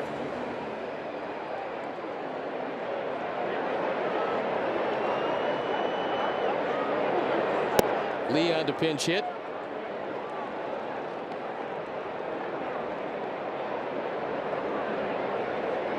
One of two right-handers off the bench.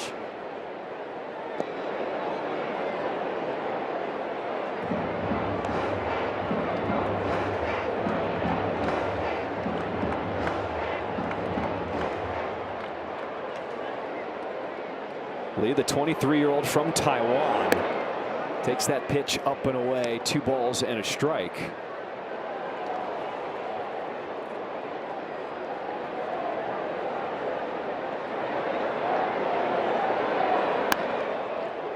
On the ground, it is Maidra from the grass, makes the play, 2 away. Good range to his left as Chase able to get to that one and make it into a pretty easy out.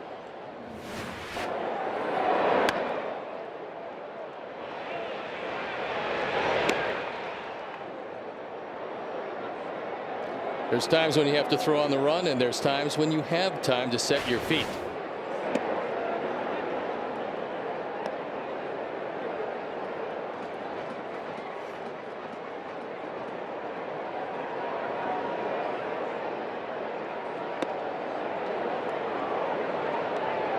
Riley Green hops out of the way of that one. A couple of hits for him tonight, 2 for 3 in this ball game.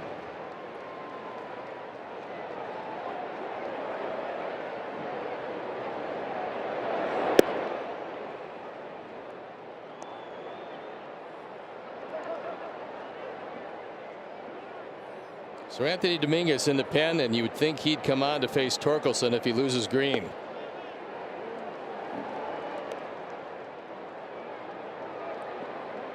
There is Sir Anthony, who hasn't thrown in a bit, so certainly needs an inning regardless of what happens tonight.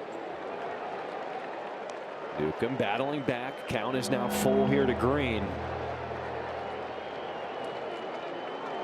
Looking for a quick 8th inning. Back to him, off his glove, recovers, and makes the throw in time. A 1-2-3 top of the 8th inning. White Sox down 1. The White Sox Volunteer Corps, presented by United, Chicago's hometown airline, serves as a way to unite White Sox fans through service opportunities within our community. You can join the White Sox Volunteer Corps to serve shoulder to shoulder to make Chicago a better place to live, work, and play. To sign up, visit whitesox.com/volunteercorps. All right, so Edgar Carroll will be the pinch hitter with a new pitcher on the mound. Will Vest, one of the back end of the bullpen guys, and it's a good one for these Tigers. He's on for the 18th time, although the ERA is otherworldly this year at 7.88. Sox looking for at least 1. They would love 2. Here is Carroll. He will bat from the left side, the switch hitting catcher for the Sox. Chopper off the plate, in the hole, and a high throw by Short as Carroll gets on to start this home half of the 8th. This would have been a remarkable play. As it turns out, he gets it across, but Edgar hustling all the way. Short playing up the middle, and this one pulls him way to the right. Mike Vassell says yes, safe. Helping out Vic Carapazza, the first base umpire.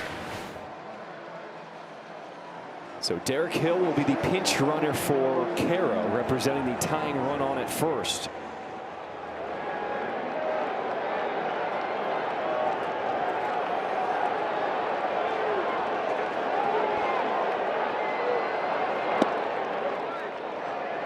Strike one is delivered here to Miguel Vargas. Drove in the only White Sox run of the game back in the 3rd inning with a double.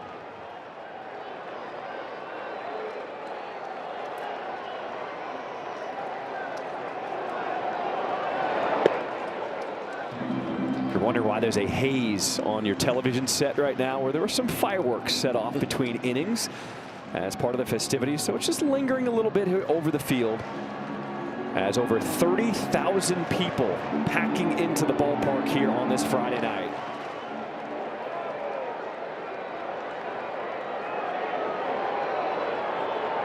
Oh, 2. To this point, Sox haven't given them too much to cheer about, but late game heroics have been one of the specialties of this club, and you got big speed at first base representing the tying run.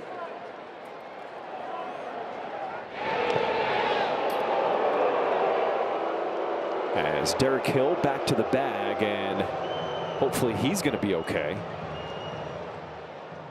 Stretch himself out a bit getting back, because that was close at first.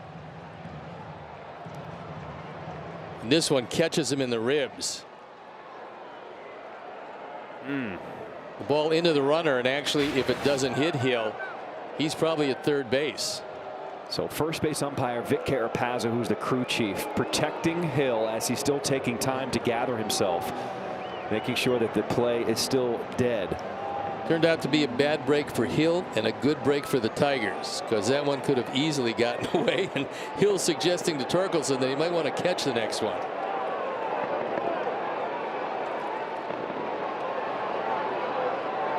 One ball, 2 strikes.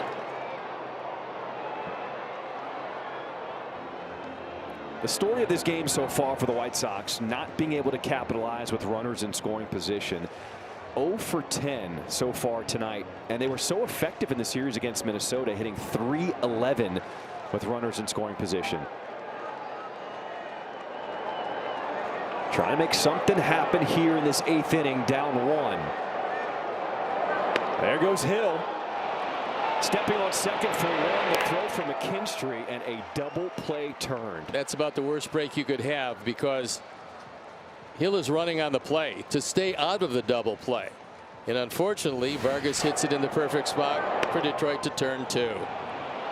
McKinstry right there, and it's easy after that, but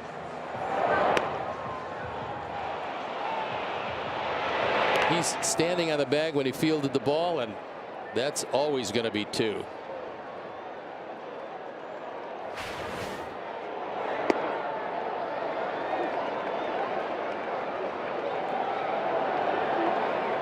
Now, if you're Montgomery, you're thinking of only one thing, and that is hitting the ball out of the ballpark. It's 2 outs, nobody on, and you're one of the power guys in this lineup. Took a big cut there. That swing had intention written all over it.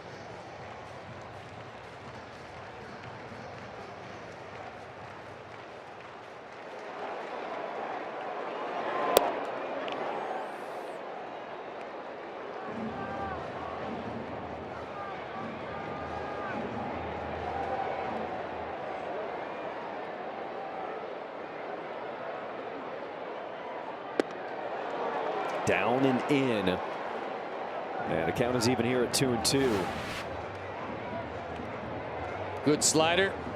Looked like a strike for a while, and then dove out of the zone.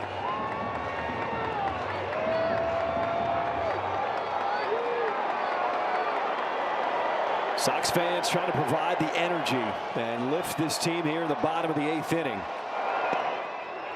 as Montgomery goes down looking.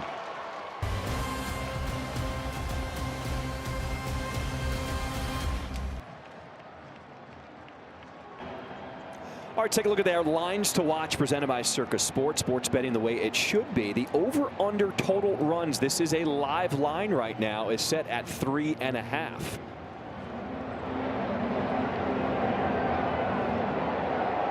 Sir Anthony Dominguez on for the 23rd time. ERA of 4.35.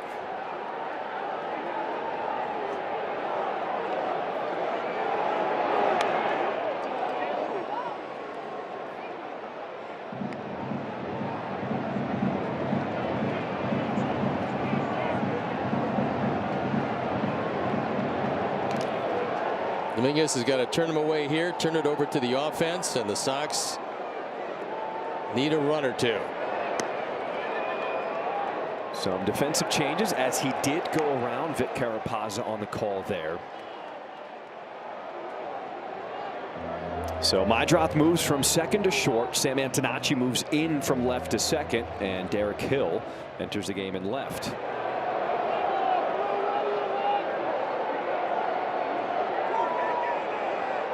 Oh, 2.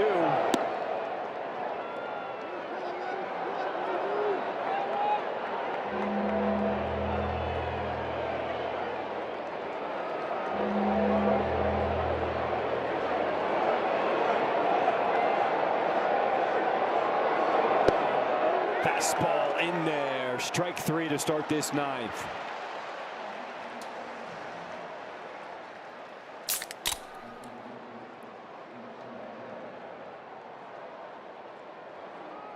Time for our Miller moment, and there it is. A blazing fastball for strike 3. Torkelson just looking at it.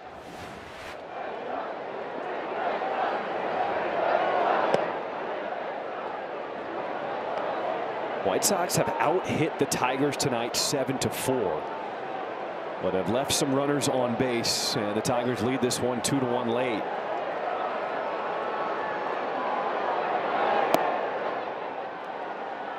But these shirts are starting to come off all around the outfield as the tarp's off. We have seen this all series at home as White Sox fans trying to get a little energy late to spark a comeback. It's a great idea. Where were they in March?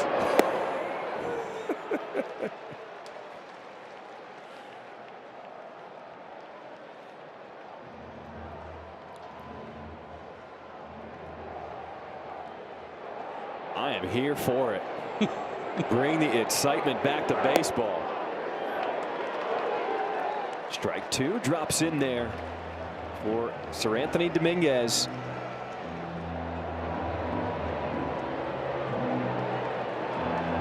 I think they're also realizing once you start that trend, you're probably going to find yourself on TV at some point tonight. I would think so.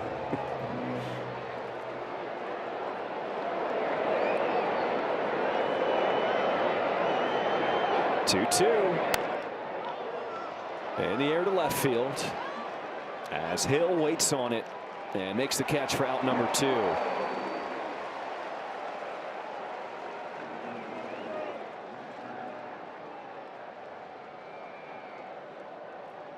Big story today if you're joining us late here.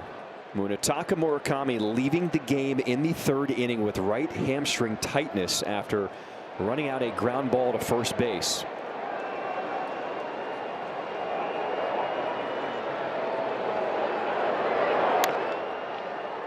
Chopper to 3rd.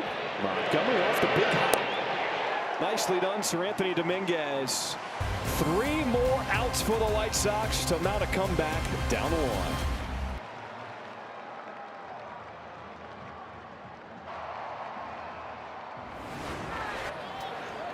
Yeah, homer! 2-0. Never mind.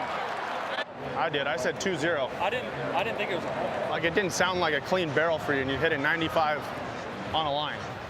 Yeah. More workout. Maybe sleep.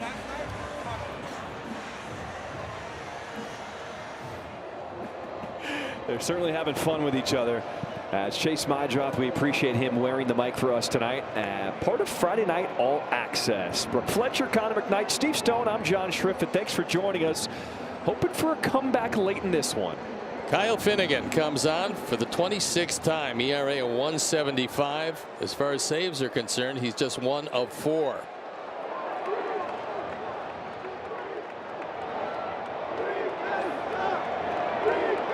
Chase Madrath coming into play tonight.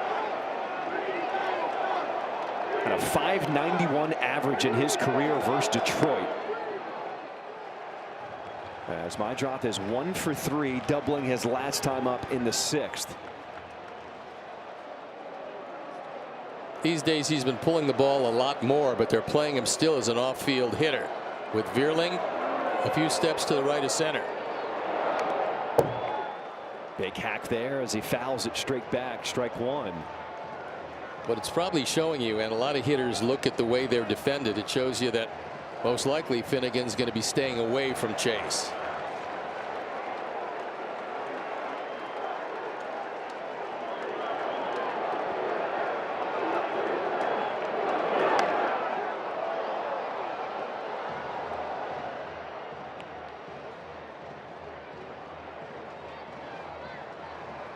It'll be Mydroth, Benintendi, and Peters due up here in this ninth inning.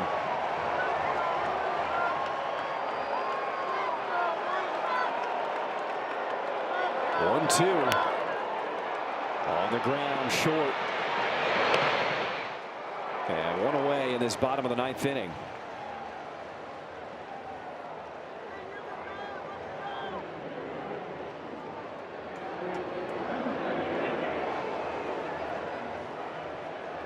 Everyone stand for this one late with fireworks also coming up tonight. Hoping for some fireworks here in the ninth, maybe with a Benny bomb.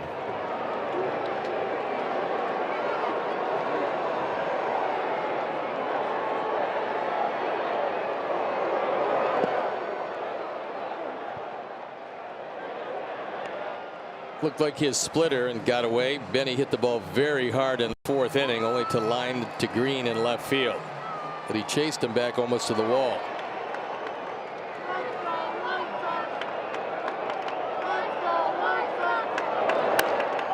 Hit it hard and into right field as Benintendi singles here in the ninth inning. The tying run is on.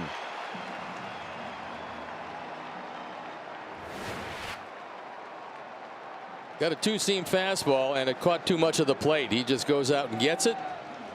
His first hit of the night, and it's a big one.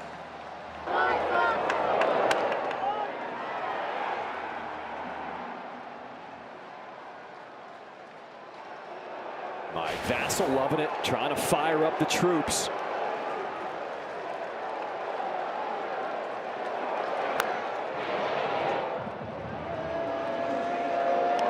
Tristan Peters does have one walk-off this season. 1 for 3 tonight. That double in the fourth inning. But in the fourth, it came with 2 outs.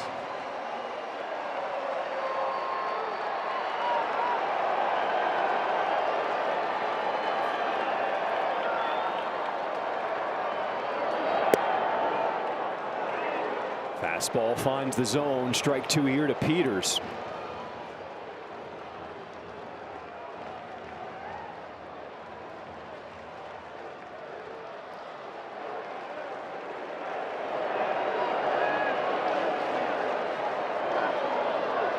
Two pitch.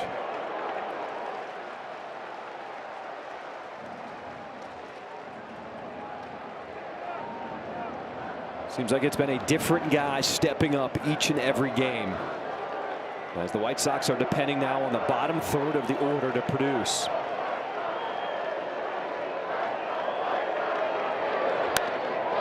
the ground, and makes its way to right field. Benintendi takes the turn. He goes first to third. And the White Sox are 90 feet away from tying it up.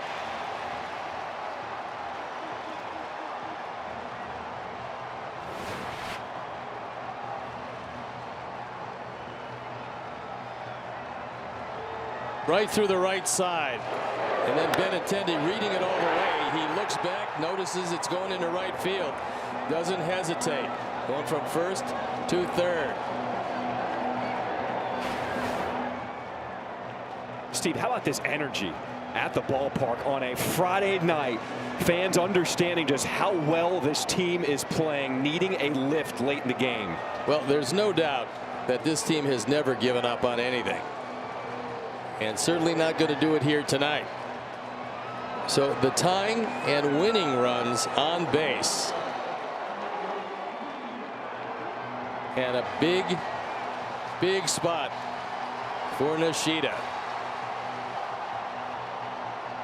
Well, you know, he's looking for his first big league RBI. This would be a big spot for it. Riku Nishida, 1 out in the ninth, runners on at the corners. Puts down a bunt. Benintendi hesitates. Now comes home. The throw at the plate is offline. Benny scores. A tie game here in the 9th. It's a situation where the catcher has to call the play. We'll watch it again. Dingler is calling the play, but you have to freeze the man at third base before you throw to first. You want him to take one step back, and Benny didn't. This is just great base running on the part of Benintendi, and the throw is well wide of the plate. That's the tying run.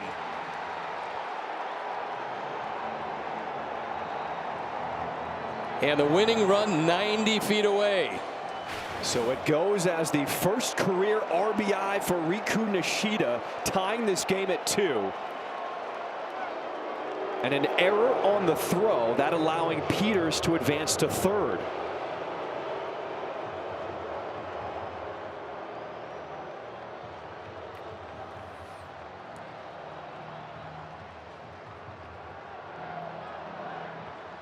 You put the ball in play and you put enough pressure on the defense long enough, and they won't be able to execute.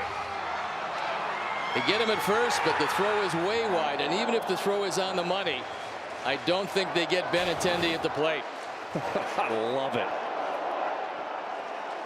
Loving the fan cam here on Friday night. Finnegan misses ball 1 here to Romo.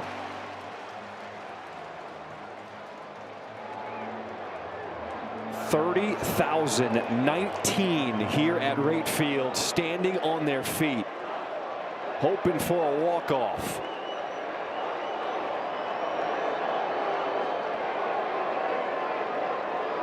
One-0 pitch on the ground. It is gloved by Torkelson from his knees. The throw in time, and we will go to extras.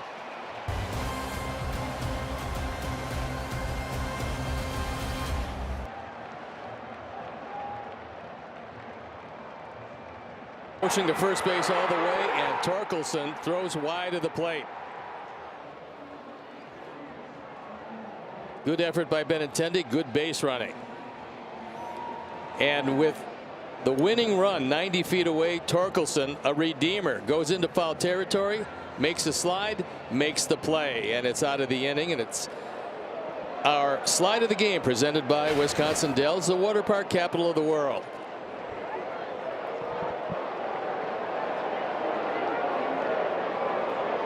New pitcher on the mound for the White Sox as the bunt is put down. It is Montgomery makes the throw at first, and the ghost runner is advanced over to third as Matt Vierling, the ghost runner, making the final out in the 9th inning.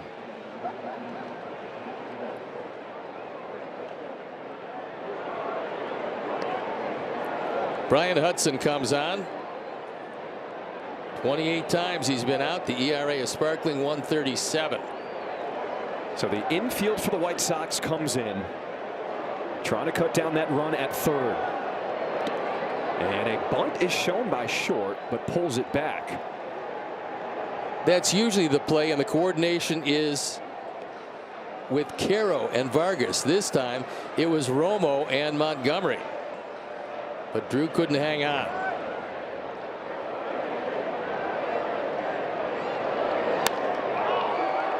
This one deep into right field as Vierling tagging at third. Nishida with the catch, his throw home. But the go-ahead run will score for the Tigers, making it 3-2 here in this 10th inning. Sac fly RBI to Zach Short.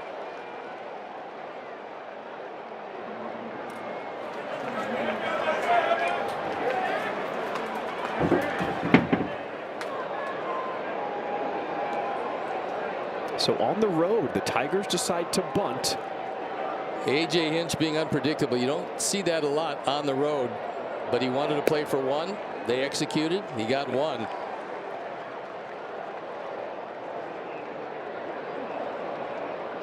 He wants to put the pressure on the Sox to match that one at the very least. Lineup turns over to Kevin McGonigal. Drew Anderson loosening in the pen. There's a look at Anderson.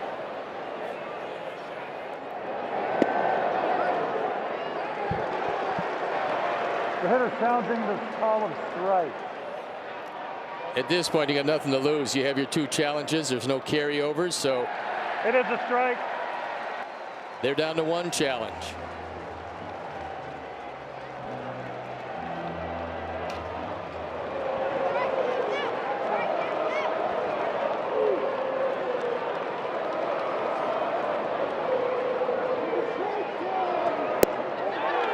In there, called strike 3. White Sox down to 1. We go to the bottom of the 10th. Time now for the upcoming schedule presented by Toyota. Let's go places. Detroit for 2 more, and then the places the Sox are going. Minneapolis with an off day, and then Philadelphia. But first things first. Sox came back to tie it. Tigers pushed across a run.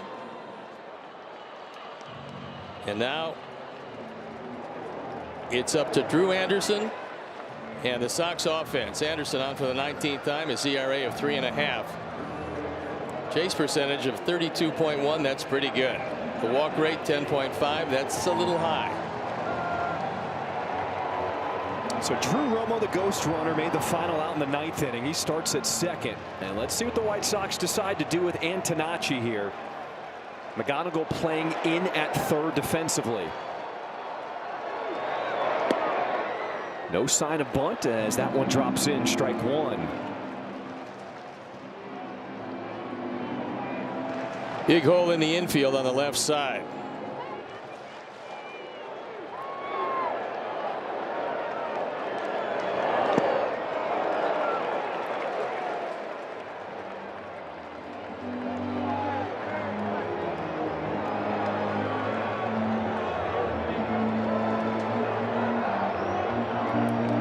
Detroit did not even get a base hit in the top half of this frame, using a sac bunt and a sacrifice fly to score their run.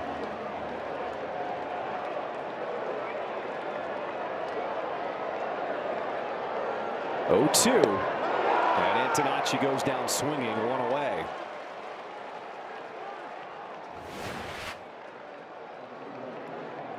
There's a changeup, and it's a unique one, but it gets good motion straight down. He used it twice, and he got Antonacci.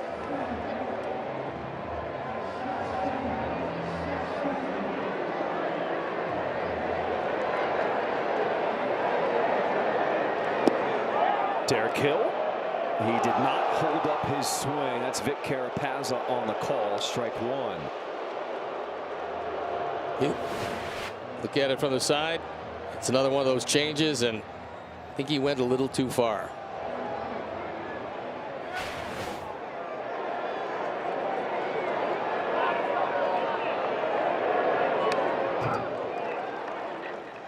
All right, so Hill is batting because Murakami left the game in the 3rd inning. He's trying to beat out a double play, and he does that successfully, but unfortunately the hammy tightened up, and we'll know a lot more tomorrow. He left the game immediately with right hamstring tightness.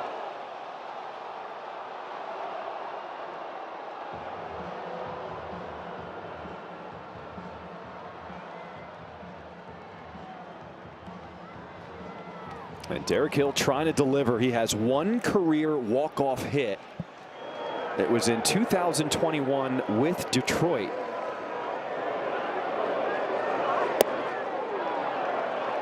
A steady diet of straight changes. He went to the high heat, but it was way out of the zone. Sox will run on anything hit to the outfield.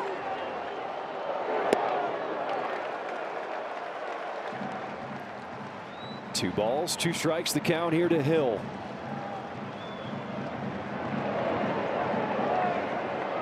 Romo taking a peek at the defenders behind him, and he takes his lead off of second. Chopper to third. McGonigal. The throw across the diamond is there, and the Sox down to their final out of the ball game.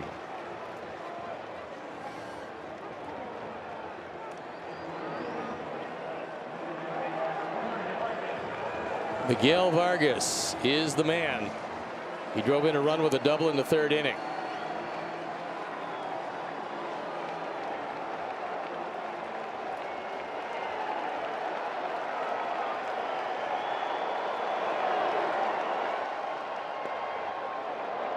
First pitch lands there as Vargas wants to The hitter challenge. challenging the strike call.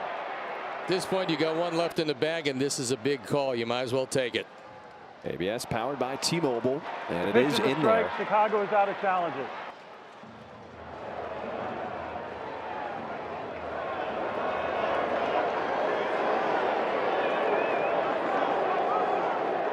A 1 pitch to Vargas. Hits it hard. Back it goes. Let's go. Vargas says goodnight in the 10th as he walks it off against the Tigers.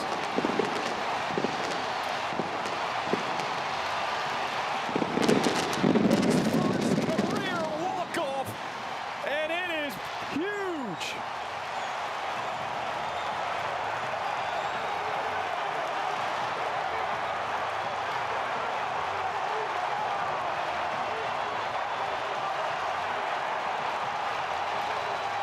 John, there's some magic in this team.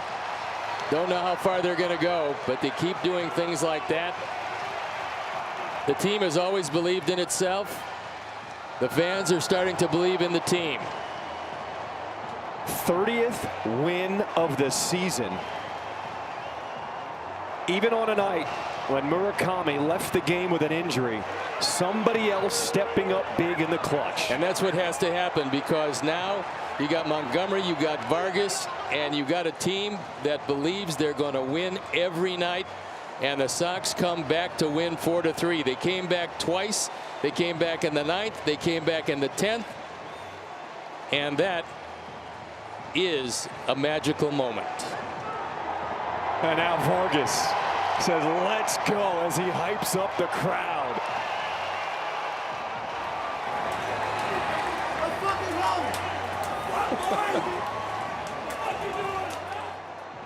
It's different this year. We got a quick turnaround. Get your rest. This is starting to be a whole lot of fun. And watch another changeup that stays up and it goes out. And Miguel knows it's gone when it left the bat. The home run hitters know exactly what that feels like and sounds like, and there it goes.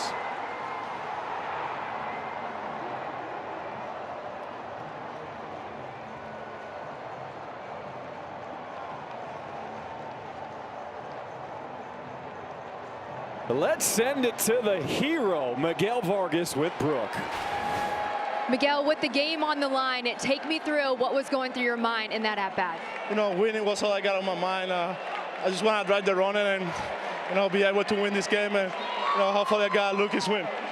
Whether it's 2 outs or with the game on the line, what is it about these moments that brings out the best in you? I don't know, just this team. This team, we saw together. We're doing this the whole year, and, you know, I'm just glad to.